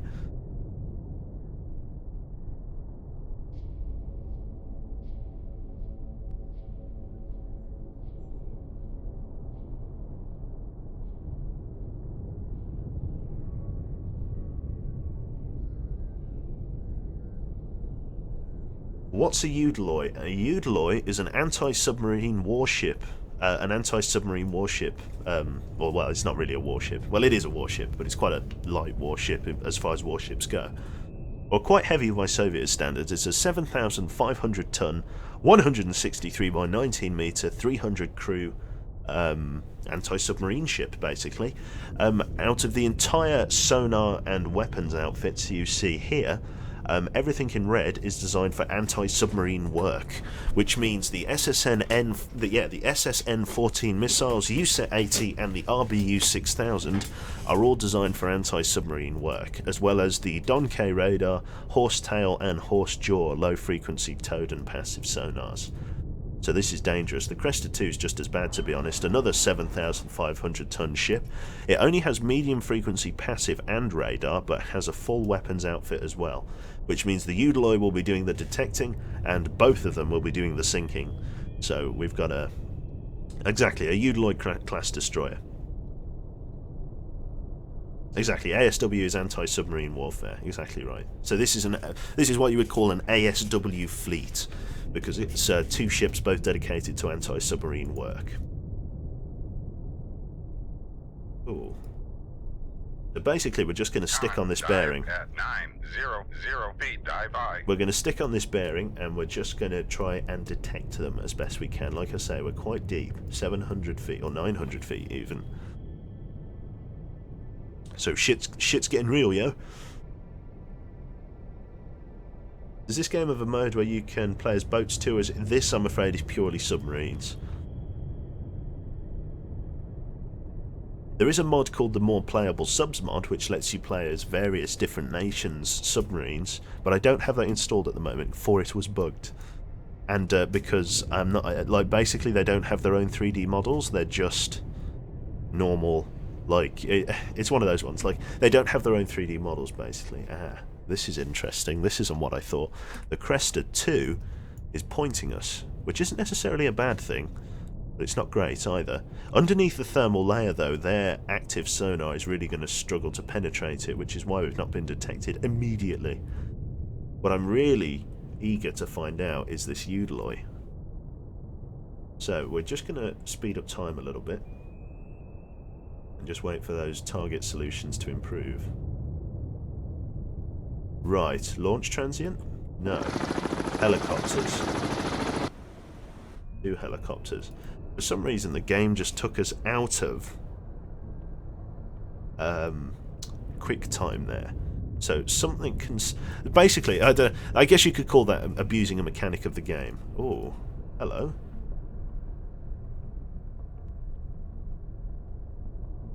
An explosion to our 12. Interesting. It looks like I've possibly been detected. Cresta 2, perhaps. Right. We don't have very accurate solutions on the targets, but I've been left with little choice if I've been detected, so we're going to have to fire. Helm, bring us right to 353. Come right to 353. Helm I. Correction, come right to 331. Come right to 331. Helm I. Okay, so we're going to have to fire on the Cresta and Eudaloy in snapshot. So snapshot, tube 1 on the bearing of Sierra 1. Run is shallow, active homing. Ship ready, tube ready, fire tube 1.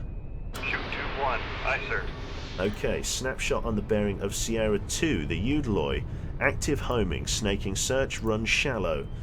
Ship ready, tube ready, fire tube 2, or tube 3. Shoot tube 3. Aye, sir.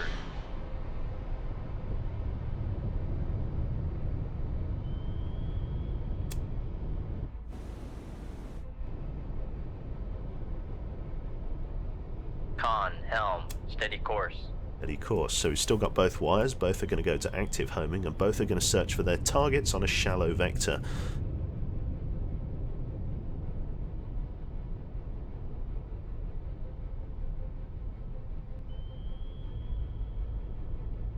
Right.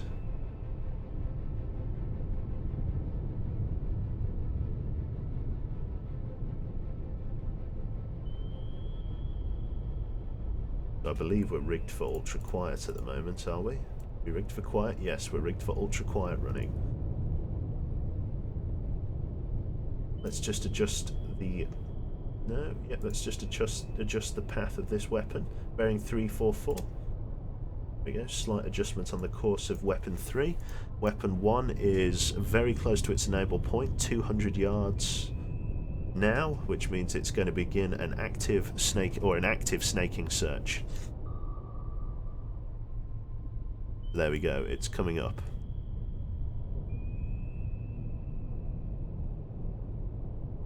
Con, fire control, weapon acquired. Target acquired. There you go, the weapon goes up to its contact. It is now skimming the surface, and it is now going to hit the Cresta 2 on the nose. Enemy helicopters returning to the ship.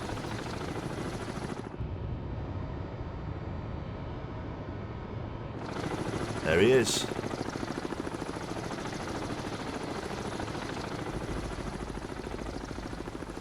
Just sent some kind of signal then, I'm not sure what that was. It was white for a second. Look at that, he's making a hell of a speed, 35 knots. Look at the way it's parting the waves there. Very impressive. He's not going to have enough time to evade it though, and this should sink him in one go. It's a big boy. In we go. Con sonar lost contact. Sierra 1, last bearing 306. Contact breaking up. Right, so the Eudaloy is turning to run, which means we're going to take control of this torpedo and point him on the bearing of the Eudaloy. So the Eudaloy is attempting to get GTFO, but we've set weapon 3 to chase, which is why it's very good to have the wire. Otherwise, the Eudaloy probably would have got away, similar to how it did last time. We can watch the Cresta 2 go down there. So we hit him right there, which means he's taking on water, and he is now listing very slowly to port. Yeah. Pretty heavy hit for what it's worth. Looks like there'd be enough time for any Soviet servicemen that weren't killed in the blast to deploy whatever lifeboats they've got. Looks like... Well, to be honest, it looks like all of the lifeboats were just here, so it looks like I've actually destroyed all of the lifeboats. They might be able to get that one off if it doesn't burn to death, but there's no animation for that. We'd just have to pretend. The Eudaloy is booking it, but we still have 13 minutes of fuel remaining, which in the torpedo, I should say, which means there's not much chance of him getting away. There we go. Looks like a major bulkhead just failed, and now it's really fucking sinking. There we go. Jesus. Looks like it just went past its point of critical mass or whatever. Please show the hole in the ship. There it is. It's blew a huge hole in the side of the boat. And thus, it begins its long sink to the bottom. Ocean depth here is more than 3,000 feet, so...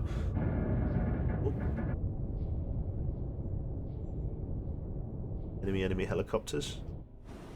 No enemy helicopters. And just like that, there was no evidence of it. Consider them liberated. Burn their only way of escape, exactly. Terrible, isn't it? Right. We are closing on the Eudaloy, but the Eudaloy is a very fast boat. It's pulling 35 knots, so we're just going to adjust the bearing of the weapon slightly, and then we're going to speed up time. Con, fire control, weapon acquired. Weapon acquired. There we go, we're now tracking the target. He's going to go evasive if he can't win, which he can't, because I've still got 10 minutes of fuel. So we've been taken out of fast mode again. Curious as to why that would be. Is there a helicopter? There are still helicopters, but not near me. Right. There we go. Look how fast he's going as well. Eudaloy being a destroyer is a very fast boat. But not nearly fast enough, I'm afraid. You can see all of his radar equipment up there. Should be able to see the torpedo behind him. There he is. Got a nice chin sonar there.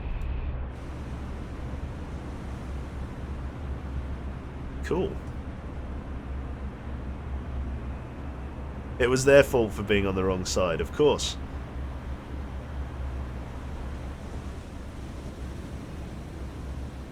Well, the weapon's still going to chase him whether or not he likes it, so let's speed up time again.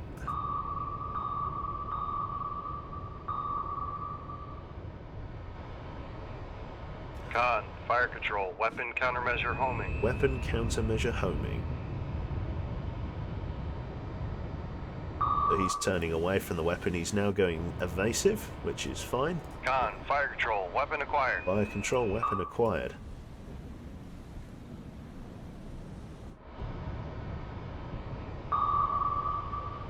Better dead than red. Can you play as a warship in this, Demon? No, I'm afraid not. It is purely submarine work. Con, fire control, weapon countermeasure homing. Another decoy's been dropped. Getting a hard... Look at that turning circle. Deja vu! Look at that! Fucking Tokyo Drift, mate. Con, fire control, weapon acquired. Weapon acquired. Will he have enough time to get another torpedo or another decoy out? I think he might, but I don't know. There's no way he can evade this for 7 minutes. It's getting closer with every pass. I can guide it through the decoys, but I'm just letting it home.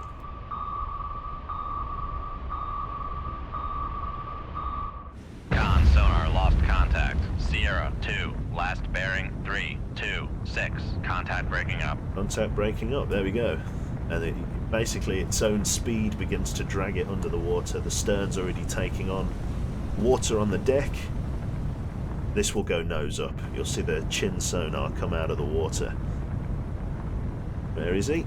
There he is.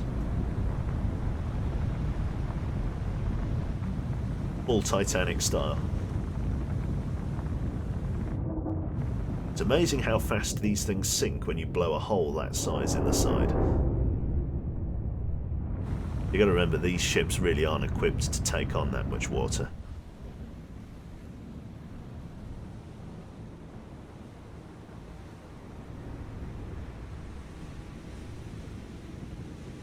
There we go.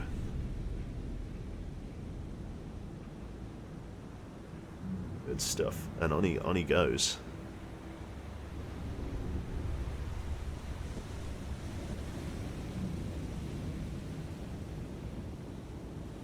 Tony asks, have I been in the Navy? No, I can't say I have. Which war is this? This is a theoretical World War III between the Soviets and the NATO nations in 1984. That's when it's set. Right, so there are enemy aircraft nearby, which means we can't quite get away, which means we're going to come to a head flank, 33 Make knots. turns for 3 knots. Maneuvering aye. Then we're going to change our bearing to 042. Come right to 042. Helm aye. Then we're going to just speed up time and bugger off, Con, basically. helm, steady course. And we're just going to wait until we're far enough away that the enemy helicopters can't find us, which will be nice. It'll take a little bit of time, though. Oh, shit. Con, sonar, torpedo in the water, torpedo in the water, bearing 019. Con, knuckle formed. We have the ability to evade it.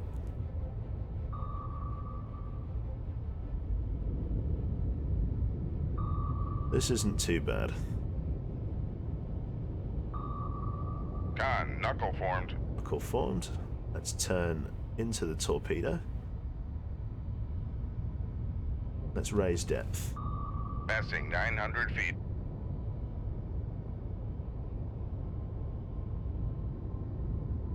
Passing 800 feet.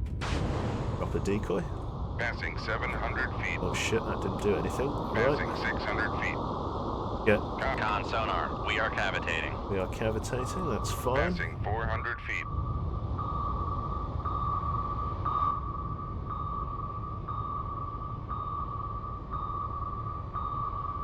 Right, fire the Passing MOSS. 400. Con, torpedo room. Oh, 2 torpedo on jammed. launch. Shit, Passing 500 feet. that's alright. Con, sonar, no longer cavitating. Con, knuckle formed. Back down. Passing 700 feet. I jammed Passing another tube 800 because I'm a retard. That's okay. Passing 900 feet. I'm in below test depth, so we need to nose up. Passing 1,000 feet. 1,000 feet. This is below test depth, so we're breaking even. Even Stevens. No, he's detected us again. Right, let's reload a MOSS in tube 3. Now to bearing on us again. Drop a decoy. Con, knuckle formed. Away there. Wrap around.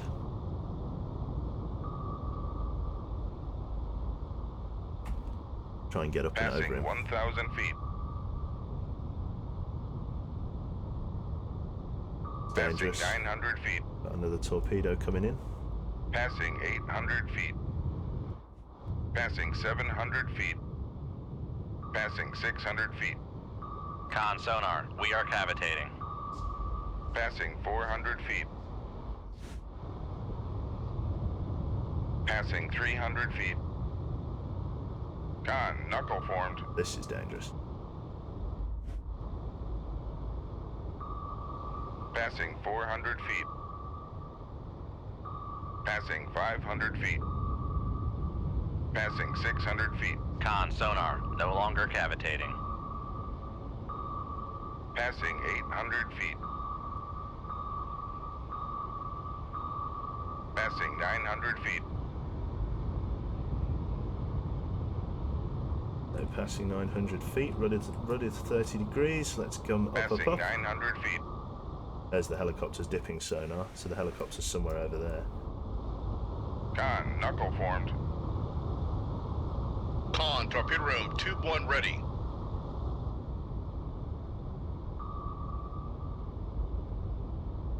Con, knuckle formed. Knuckle formed. You meant to turn into the torpedo when you have a knuckle formed, but without an MOSS, it's too risky. We're just Con, gonna knuckle formed.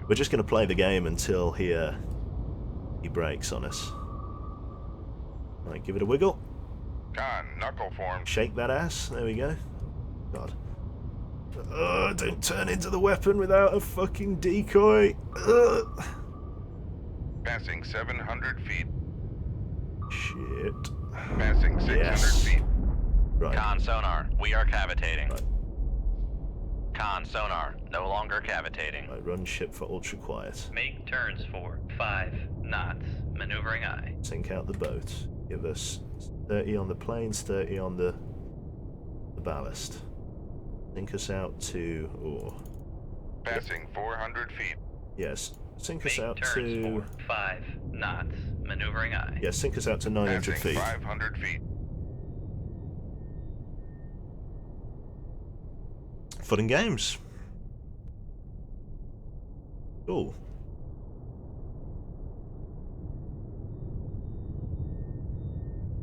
Oh, that was a bit tense, wasn't it? Oh, man. Oh, God. Damn fine manoeuvring there. Yeah, that was pretty close. Annoyingly, though, I've jammed my fourth torpedo tube, which is just a massive pain in the arse. Con, maneuvering. ah. Making turns for 5 knots. That's a bit of a pain, but never mind. Sweet. Right, we should just be able to bugger on out of here, babe. The aircraft's still nearby. Yep, so we need to turn Helm 180. right to 078. Helm aye. Spin us around. Then we'll go from there. That was some very fancy steering, exactly right. Rather exuberant. This game would destroy my blood pressure. There we go. Right, turning us back in. If you want to see some like a really solid torpedo evasion, I can't remember which Cold Water stream it was. I don't think it was the last one, but the one before the last one. We basically we sneak right up to an Alpha class submarine, and we just go surprise from literally 1,000 yards, and we both fire like a volley of torpedoes at each other. I think there was 5 torpedoes in the water, and I just fire a decoy, change depth, and that's it. All of them evaded. I used the enemy's destroyed hull as a... Yeah, can I do a flip? Yeah, exactly.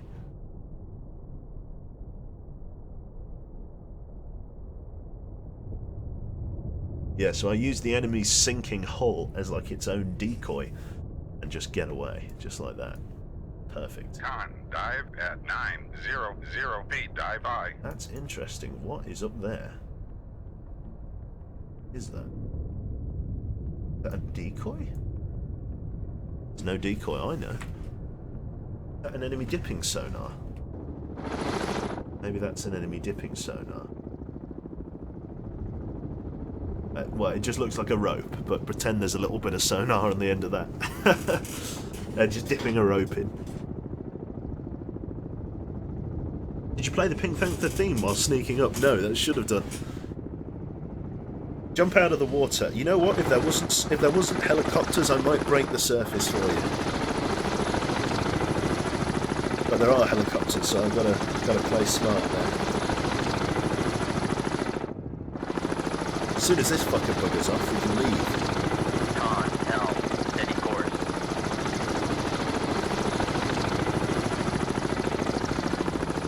Go away.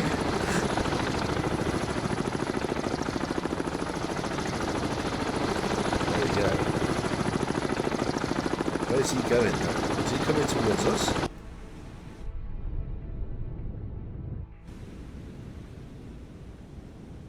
Well, I can't see arse in this weather. All sort of overcast and dark. Fire a tomahawk at him, I wish. Yeah, from those crazy, yeah, those crazy angles. Maneuvering eye. Yeah, knocked most of them out. Let me just clear the old noseways again. Let me clear my torpedo tubes. Give me a minute. Ooh.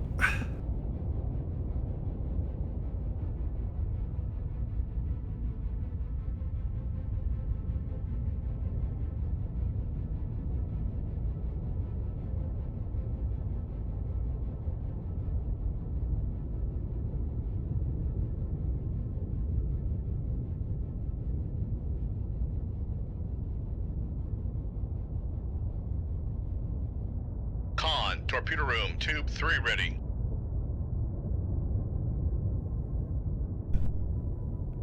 We're trying to. There we go. Captain, permission to clear. There we go. Tubes 1 and 2 granted. Tubes are clear. Blockage cleared. So the enemy is dipping sonar. Yep. There we go. Are there 2 helicopters? There are, and they're both trying to dipping sonar me. Let's move away. Come right to 141, helm aye. Bastards, the both of them. Con, helm, steady course. Remember to cut the wire.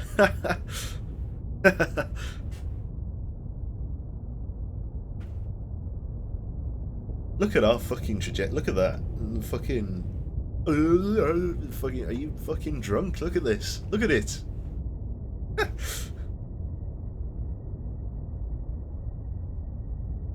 I can make repairs on Tube 4 Boo, but I have to go back to the dock in Scotland to get it fixed.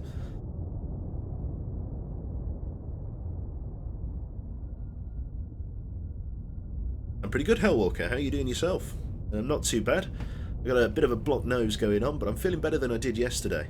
For anybody just joining, like I was meant to stream late yesterday, and I got in from work and I just like KO'd. I was just like lights out, full blown. Just I think I was in bed by like 8:15, like for reference there, and I don't think I woke up this morning until about quarter to 8. So I think I had about a 12-hour sleep, and you know you need it when you have a 12-hour sleep. So are these guys still dipping up there? Yes, they are. We're still not quite far enough away, but that's fine.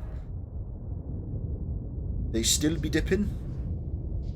Or did they fire a torpedo at us? They did. They did. They fired a torpedo. This should just enter a circular search if I'm not mistaken.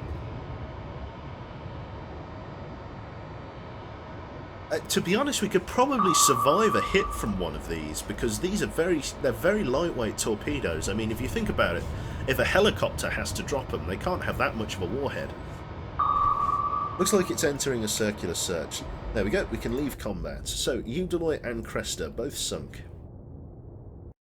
There we go, excellent results, but this is not our objective. We get a medal. We get the Bronze Star. The Secretary of the Navy expresses his heartfelt congratulations and takes great pleasure in awarding the Bronze Star Medal to Commander Quebec, Commanding Officer of the USS Memphis, SSN 691. Citation: Commander Quebec is cited for extraordinary heroism in action against enemies of the United States of America on the 24th of December 1984.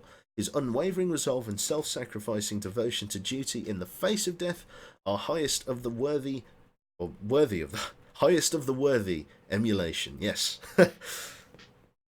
Cool, there we go. So, we need to get back out in the water. I don't think we're going to find these replenishment tenders. Here we go. Mission update. Resupply vessels reportedly moving out of the area. This opportunity has been lost. Stand by for further orders. Warships retreat. NATO warships and submarines have taken up several new strategic positions, including some around the Norwegian Sea, in response to significantly reduced naval activity. Sources close to the Pentagon say the war is taking a heavy toll on enemy naval operations, and their supply lines continue to be heavily strained. Recent NATO gains at sea have decreased the numbers of warships needed to maintain control of the areas, or of control in the region. Many vessels from these regions have rapidly been reassigned to escort duties to better protect convoys, much needed arms and armour from the United States to the United Kingdom. You fill in the rest. Right, so for anybody wondering what just happened there, and I'm wondering what just happened there, but I think I have an explanation. Basically, we didn't get to our tankers and tenders. Sorry, sneaky yawn. Nothing sneaky about it. Yeah, so we didn't get to the replenishment tankers and tenders, but equally, we professional stream. Yeah. I think what we just happened then, I think the enemy tankers and tenders resupplied that Cresta 2 and that Eudeloy, which means after sinking the Cresta and Eudeloy, those two rearmed warships sank to the bottom with all ammunition in tow, which means technically while we didn't intercept the tankers and tenders, sorry, I can't say the words today, yeah, it looks like we completed the mission anyway. So even though that was, we didn't find the tankers and tenders, we sank the ships the tenders intended to supply. There we go. God, I can't English today. Right. So let's play like one more. Okay, so tactical situation. Intelligence estimates. Maybe it's not just me. Maybe it is written in broken English. Intelligence estimates indicates that enemy Spetsnaz commandos will land from submarine in the vicinity of Oslo in Norway. They intend to report our sub-movements and perhaps sabotage a naval base. You are ordered to intercept and eliminate them before they land, so we need to get to Oslo in good time. We need to hug the sort of Swedish and Norwegian coasts here and get down to Oslo to intercept our underwater friends. Do you think it would be interesting being able to pilot an aircraft carrier? I'm not sure, to be honest. I don't think so. It could be. I think Quebec is having a stroke. It could be. I'm definitely suffering from oversleep. On a very shallow shelf here. We're just going to hide here, basically, and just wait for some fucker to blunder in. Here looks like our contacts, actually. Looks like they were dispatched from Archangel. Oh, there we go. Norway under attack. Breaking news. Soviet aircraft raids paving the way for ground mechanized forces. Local radio reports indicate heavy civilian casualties. Population centers allegedly hit by cluster munitions. NATO yet to comment on the severity of the attack. Initial reports indicate resistance fighting in many areas, among them northern Norway. The outcome is yet unclear. The Warsaw Pact successfully carried out a significant number of operations in the past week, leaving NATO forces lagging. A series of highly successful Soviet attacks on Allied military and civilian shipping is quickly draining the NATO war supplies in Europe. This may prove fatal for Western forces in a slightly longer perspective. So it looks like these are the fuckers that are trying to sneak in. So let's sink them before they get anywhere near Oslo. There we go. So our depth is 50 feet, speed 5 knots, close to 10,000 yards. Rig ship for ultra quiet running. Bearing Rig ship for ultra quiet. bearing 109. 2 contacts, Sierra 1 and 2. I've only got 2 torpedoes loaded, so let's just come south to bearing 175. Come right to 175. Helm aye. We know we're after submarines, so let's immediately start searching for submarines. Could be a Victor? Victor 2 perhaps? Victor 2. Con sonar, Sierra 2 is classified as submerged submarine. Con sonar, Sierra 2 is cavitating. A Victor 2 and a Whiskey. So the Whiskey Con submarine. sonar, Sierra 1 is classified as submerged submarine.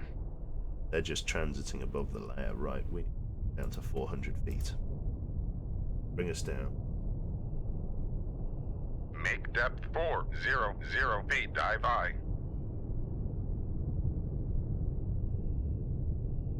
So he's just riding on top of the layer at the moment.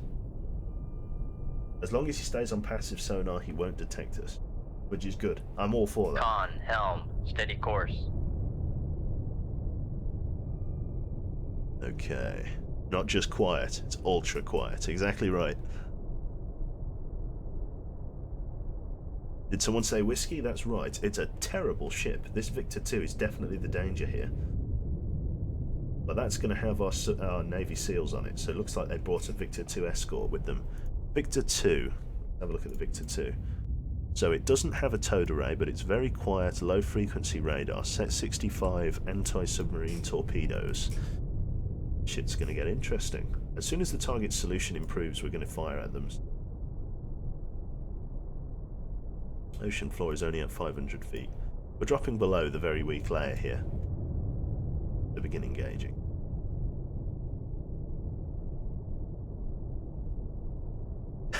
Change en rig engines for totally complete silence. Pulls out the oars. It's like a Viking longboat.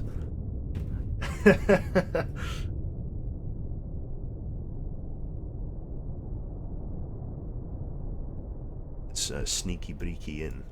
I'm kind of tempted to install the more subs mod and play with some extra submarines. I think I might do that after this game, and we'll play just 1 or 2 games in a different class of ship, because to be honest I think we've fucked this campaign. So we might play one of the Soviet campaigns. What do we think? Do we want to play one of the Soviet campaigns? We could play the Red October if you wanted. Do you want to play in the Red October? This is this isn't your average everyday quiet. This is advanced quiet. Nice meme. Yes, we shall leave the communist West behind. Yes, we shall do the cheeky breaky. There are a lot of submarines, like in the extra mods, so we can do whatever. Right. Victor 2 target solution doesn't Con, necessarily. dive at 400 feet. Dive aye. I know it is improving. Yeah, we're travelling in the same direction. Let's try and turn into his baffles then. Come left to 049. Helm aye. Come on, get me in your baffles then. Go on, get in the baffles. Go on. Yes, we're in his baffles. Right, let's fire a weapon immediately then. So, fire a weapon on the bearing of the Victor 2. That is 089. Range to enable 5,000 yards, bearing 091. Ship ready, 2 ready, fire 2-1. Shoot 2-1. Con, helm, steady course. Let's turn us around. Come right to 117. Helm aye. The Victor's still just sitting on the thermal layer, which is nice. Yes to the Red October. Fine, I'll go and install that mod, and then we'll play 1 game in our Red October. How's that? There is actually the silent. Basically, the whole premise for the Red October movie, I believe it is that they develop this something called the Caterpillar drive, which is a totally silent drive and is very dangerous.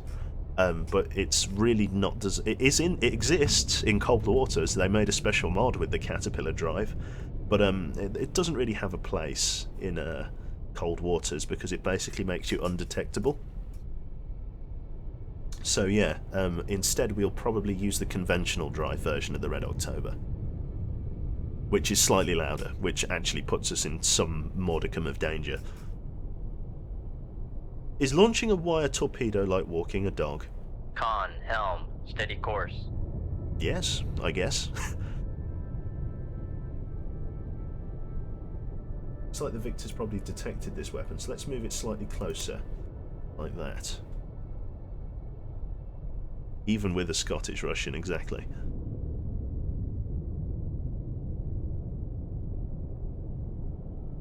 Jones could hear it, exactly right.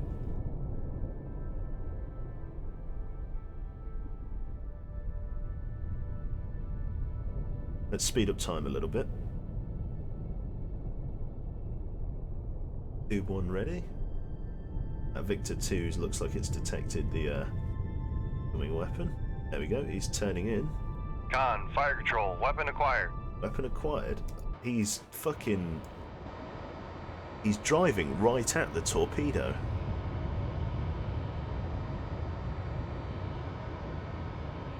What's his game? He's coming right for it. Hello? Hello? Captain, you in there? Hello? What are you doing? Hello? Earth to skipper.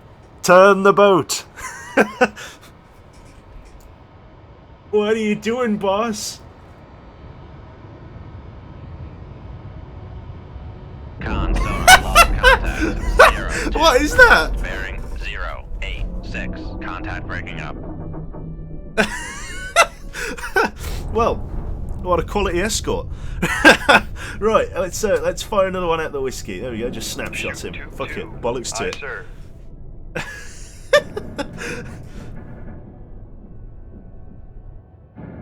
Fucking ramming yeah, ramming torpedoes is a new strategy. I've not heard of that one yet. Gordon Ramsay, donkey, fucking, or Shrek in that case. Yeah, must suck. Yeah, he was going to use it. Maybe it was kamikaze. Maybe it had a foreign exchange, like Japanese captain. Well, that was something special, that was. We're just going to sink the other one, and then we'll go and play a game in our Red October, but that needs me to install some stuff. We're going to sink this whiskey like a motherfucker. He is as good as dead. Which is cool. Oh, exactly. Oh, God. Just stretch my arms and everything. God, we've already been playing for 2.25 hours. Jesus. Where'd the time go? Where did the time go?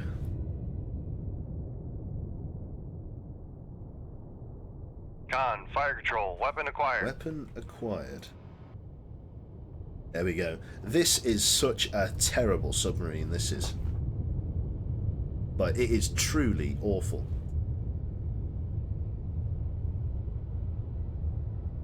Like, it's shocking. It's so bad.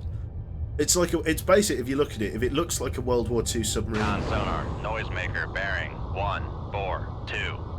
If it looks like a World War II submarine, that's because it is a World War II submarine. It's absolutely crap. Medium frequency, passive and active sonar. Con, fire control, weapon acquired. And snoop plate radar. It's terrible. And it's pulling max speed. Top speed is 13 knots. It's just dreadful.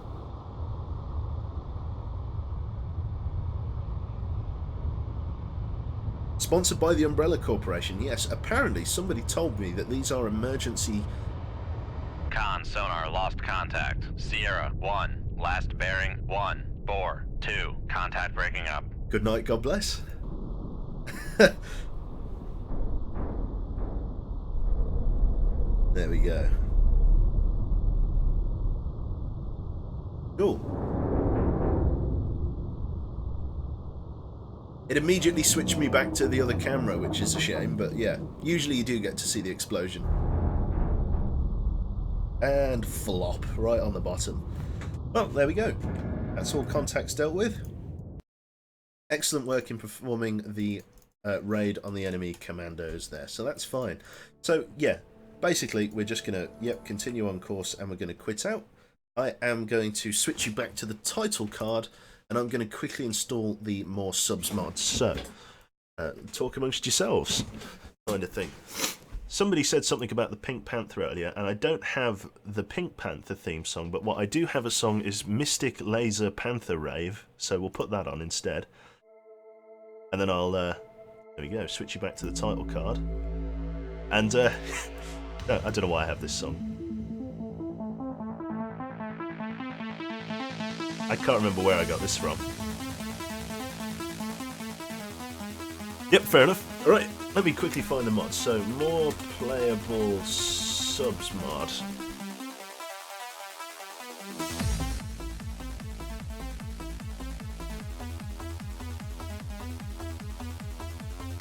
There we go. Finland under Soviet control. Unrealistic. Right, more playable subs. There's absolutely loads of boats in here, it's not even funny. So this is the new version, I think I get that from up here, that's right. Need to log in first. Thank you. Click here if your browser doesn't automatically redirect you.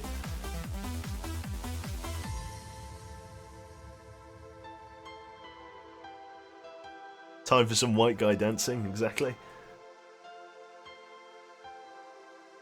So just quickly download that, 30 seconds. These banging tunes, exactly.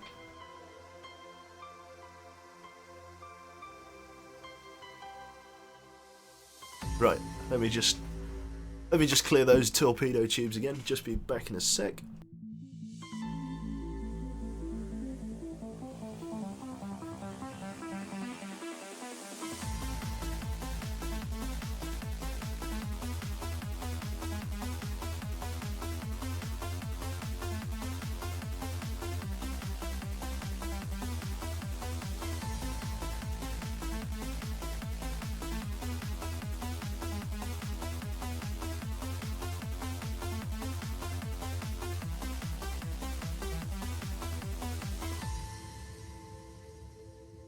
Right, there we go. So we're just dragging the files across, and then we shall relaunch the game. It's as quickly as that.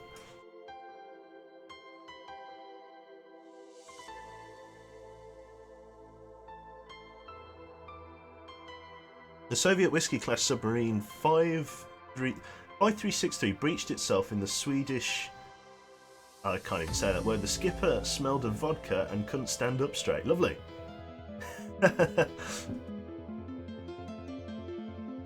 Brilliant. Right, there we go.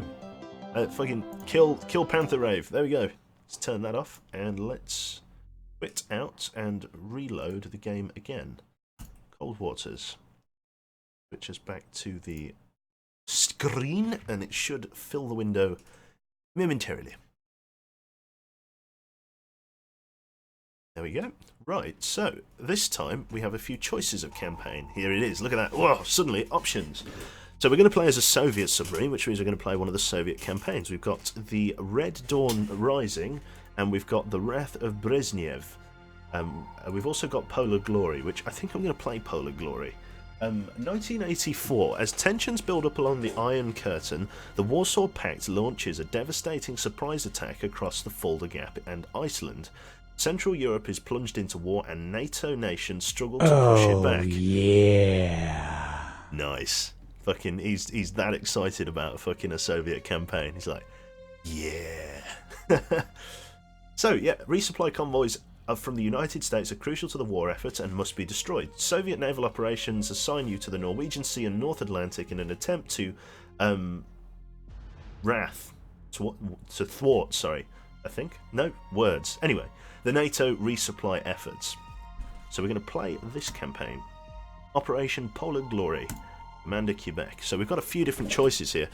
So, we want to obviously play in the Red October, I believe. So let us play in the Red October. Let me see if I can find the damn thing. We've got loads of like weird submarines. You've got the DPRK Romeo class submarine. You've got loads of weird ones that you're going to see. There's a Chinese submarine here. There's a couple of British ones, Chinese ones, a couple of Japanese submarines. The 1968 Russian Whiskey class. There you go, looking very Soviet. There we go. All these are all the 1968 ones. That is a Lada. That's an improved Kilo. Victor 3 Alpha. Where are you, Red October? There's a Typhoon class. Here we go. Typhoon class, Red October. She's a big girl. She's a very big girl. 48,000 tons. 198, so twice as long as the previous ships that we've had. It's got 6 wires, a test depth of 1,000 feet, and 163 whatever it is. And we've got the conventional drive. Oh god, I don't think it has nuclear missiles though. I don't think it does for whatever reason. I'm sure it should, but I don't think it does. Which is a bit strange. Typhoon class SSGN does. No, it doesn't. Does it? I can't remember. SSB, I'm sure the SSGNs do.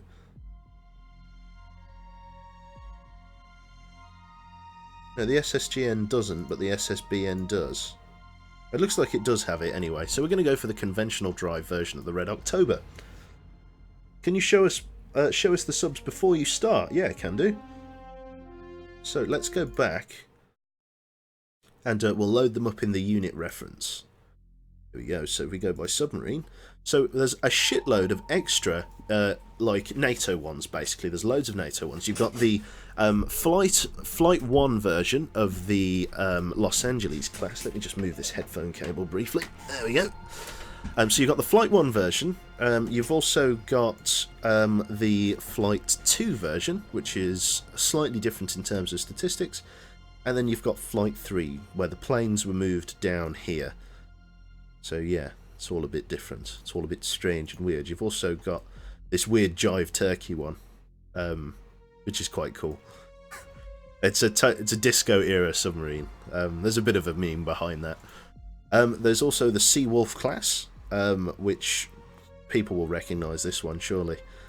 This is a very good. That's a 1990 era one. That is. You've also got a 2000 era submarine, the Virginia class. You've also got the improved Virginia class. You've got your same Narwhal, Sturgeon and Skipjack. You've also got the 1964 versions of those. You've also got an Ohio class submarine, George Washington, the Ethan Allen class, the Barbell, and the Guppy. There's also the Tang, Albacore, and I believe this is an Italian one. The Swaro? The Swaro 4 SSK. Couple of Italian ones here. And then you've got the British submarines. You've got an Astute class submarine here. A Trafalgar, Swiftsure, Dreadnought, Valiant, Churchill, Upholder, Oberon, Resolution, Vanguard, on and on it goes. You've got some, I believe, some Dutch submarines here. You've got a Type 209 class SS. You've got another one, the 212A. There's a Dolphin here, that's an ISR, don't know who those are. You've got some French ones, some Swedish ones, Australians, Netherlands. Well, sorry, I should say German, not Dutch.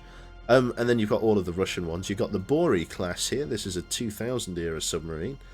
Very, very capable, actually, submarine, this one. Slightly more modern as well, so. There we go. The Sea Wolf, exactly. With that disco sub, everyone will just dance themselves to death, exactly.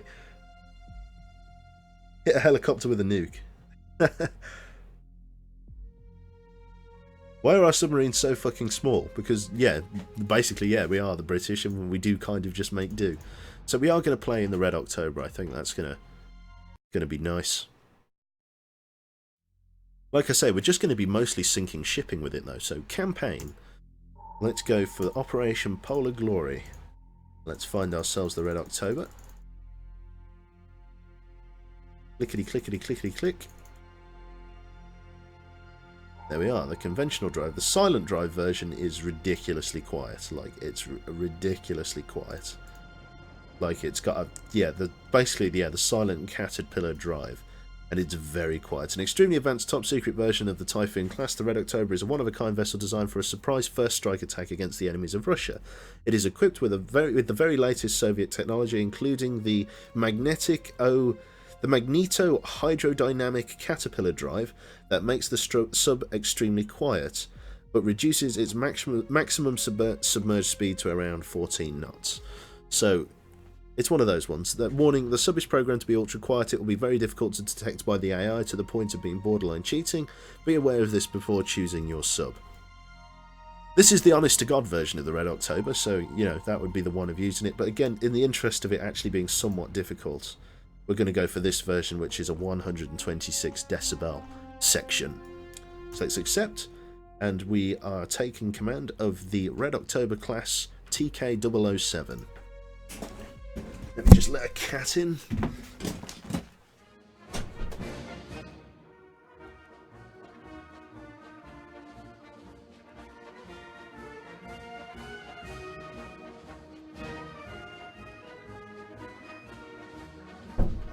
What is it? Yes. What do you want? What is it? We'll put you there. We passed 200 people on the Discord. Holy shit. Oh yeah, some quality Soviet Union. There we go. So, what will Reaganism mean for the US foreign policy? I don't know whether these are actually any different. I believe these are all the same, aren't they? Stagnation and paranoia, yes. These are all the same. Let's just skip through them. As great as the Soviet Union music is. There we go. So this is just the same newspaper clippings we're familiar with. Come on, cat, you go to bed. You go there. Right, so, tactical situation. Intelligence data indicates that the enemy plans to reinforce at sea near Narvik. A convoy of supply ships is believed to be leaving the North Atlantic Convoy Route B soon. You must intercept and destroy this convoy before the landing of additional troops and or materials occur. NavOps is depending on you. No other ships or planes are in position to intercept the enemy in time. So, locate and sink the enemy freighters and resupply ships. So that's going to be interesting. So we've got to get up to Narvik, I believe it was. North Atlantic convoy route, resupplying at Narvik. Let's take a look at our inventory.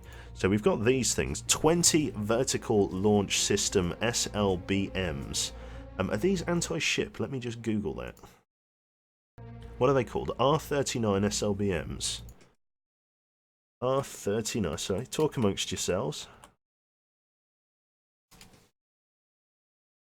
I can't remember whether these are the land attack missiles or not.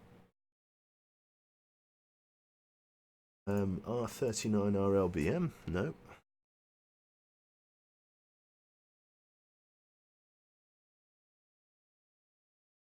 Here we go. Special type of submarine used by the Russian Navy. Submarine launched ballistic missile. Typhoon class intercontinental missile. So it's a nuclear missile. 3-stage solid fuel boost. So it's a nuclear missile, is it? A 200 kiloton warhead. Or 3 200 kiloton warheads. So these are big missiles. So these aren't anti-ship. We can't launch these against ships.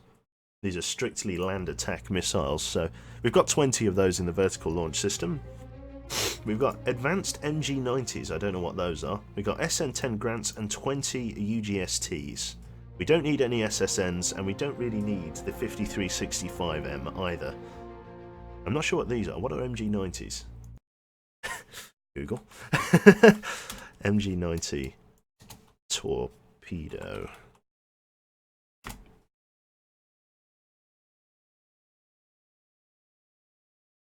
What about the advanced MG90? Advanced MG90 torpedo. Doesn't say. Nope, doesn't say. I've got no idea what they are. I'm going to assume they're decoys, but I truly don't know. We've also got some S10 Granant missiles as well, it looks like, but a majority of our kit seems to be in the UGST torpedoes, which is going to be a lot of what we're doing, really. So let's reload a couple of these and then get ready to set sail. So, cast off and weigh anchor, so we need to get to Narvik. Where's Narvik? Just here, just on the tip of the Soviet frontier. Lovely, sorry, let me bring stream chat back up. So they're leaving convoy route B, which means they'll be transiting Denmark Strait, perhaps? It's difficult to say. Up and around here. We should see some boats come through eventually. We want nukes! Yes, you want to see some nukes. Convoy route B. Here we go. This could be our... Looks like some submarines have dispatched from Trondheim and from the UK approach. We're obviously here to come and sink this convoy. Lots of submarines being dispatched. Submarines we can kind of deal with.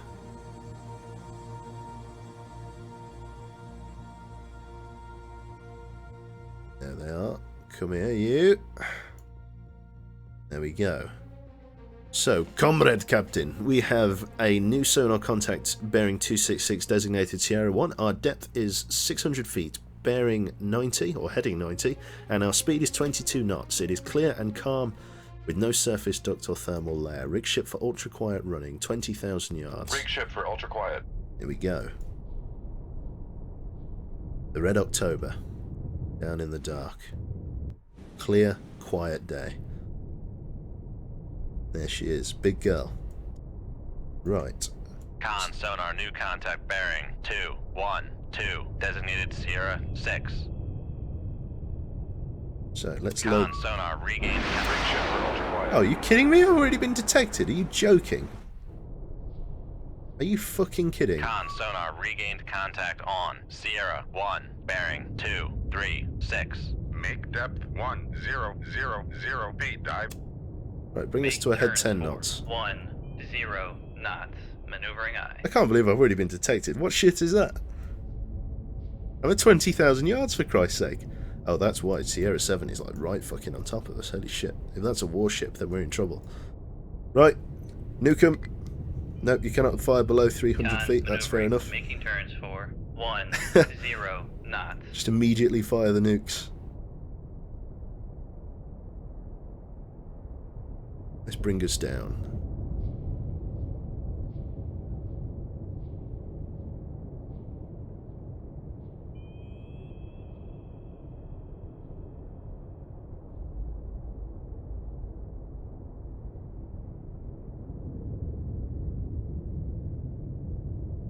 Rig ship for ultra quiet.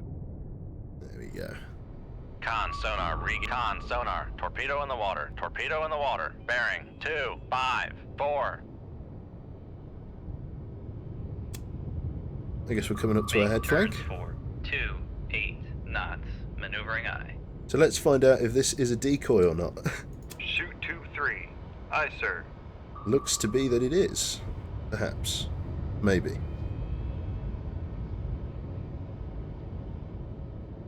I can hope it is.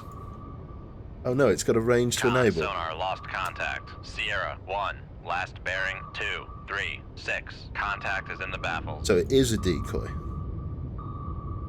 Rig ship for ultra quiet.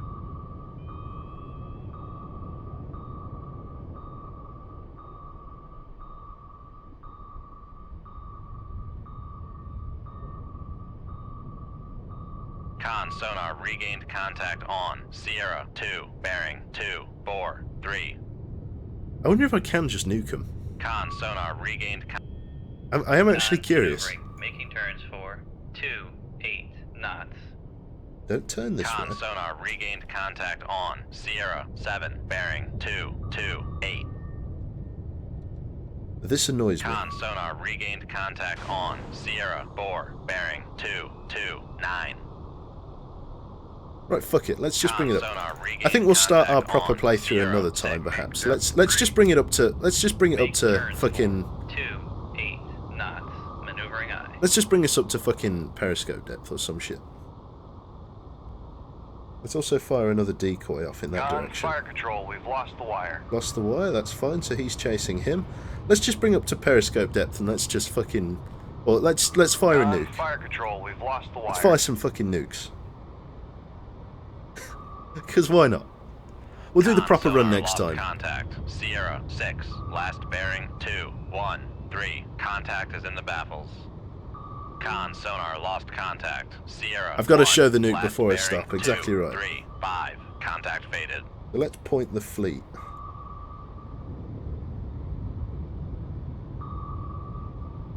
Bring us around. Let's get ready to nuke this damn fleet. Passing 500 feet. Con sonar, we are cavitating. We are Passing cavitating. 400 feet. Head 2/3. Make turn. Con sonar, no longer cavitating. Right.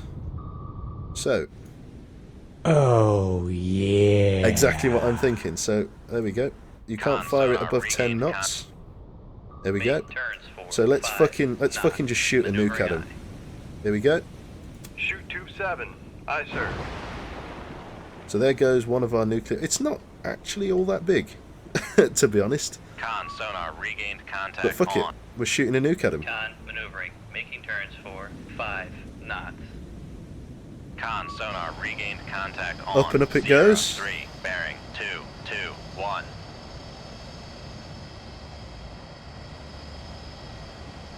Free as a bird. Let's see. We can fire some more at him. Let's fire some more nukes. I'm all for firing more Shoot nukes. tube 7. Oh, Aye, down go sir. the warheads. What is happening?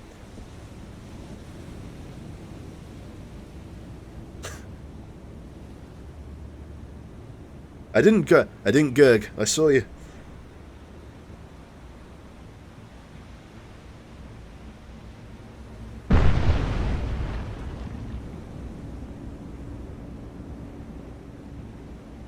I'm disappointed. Are you fucking serious? Is that it? Is that it?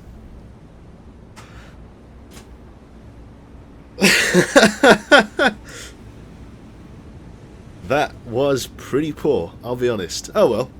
I thought it'd be better than that. Mind you, limitations of the game and all that, I suppose. B6 water. Where's my mushroom cloud? Yes. On land they go. Boom. Fair enough. Oh, well, I thought that might be a. I thought that might give us a bigger boom it hitting the water, but apparently not. So yeah, we'll play a proper run of that another time. We'll play some Soviet stuff next time we play Cold Waters, but for the most part, yeah, that about covers it, I think. Instant Alt F4, yeah, that's it. I'm off. I can't, it's offended me in ways I can't begin to describe. So yeah, thank you for settling in for that Cold Waters session this morning. We should be back sort of later in the afternoon, possibly the evening as well. So yeah, fair enough. Literally unplayable. That's it. So cool. It was the Tsar Bomber, exactly. Do I play RimWorld? I've never played RimWorld, to be fair. I probably should, but never have. So yeah, thanks very much, guys, and I'll catch you all next time. Thank you for everybody who piled into the Discord. Jesus, like we've got loads of people in there now. And yeah, thank you for everybody that subbed during the stream. So yeah, hope you enjoy the rest of your morning and or afternoons, and I'll catch you later. It's fucking amazing, I know. Alright, take care, guys.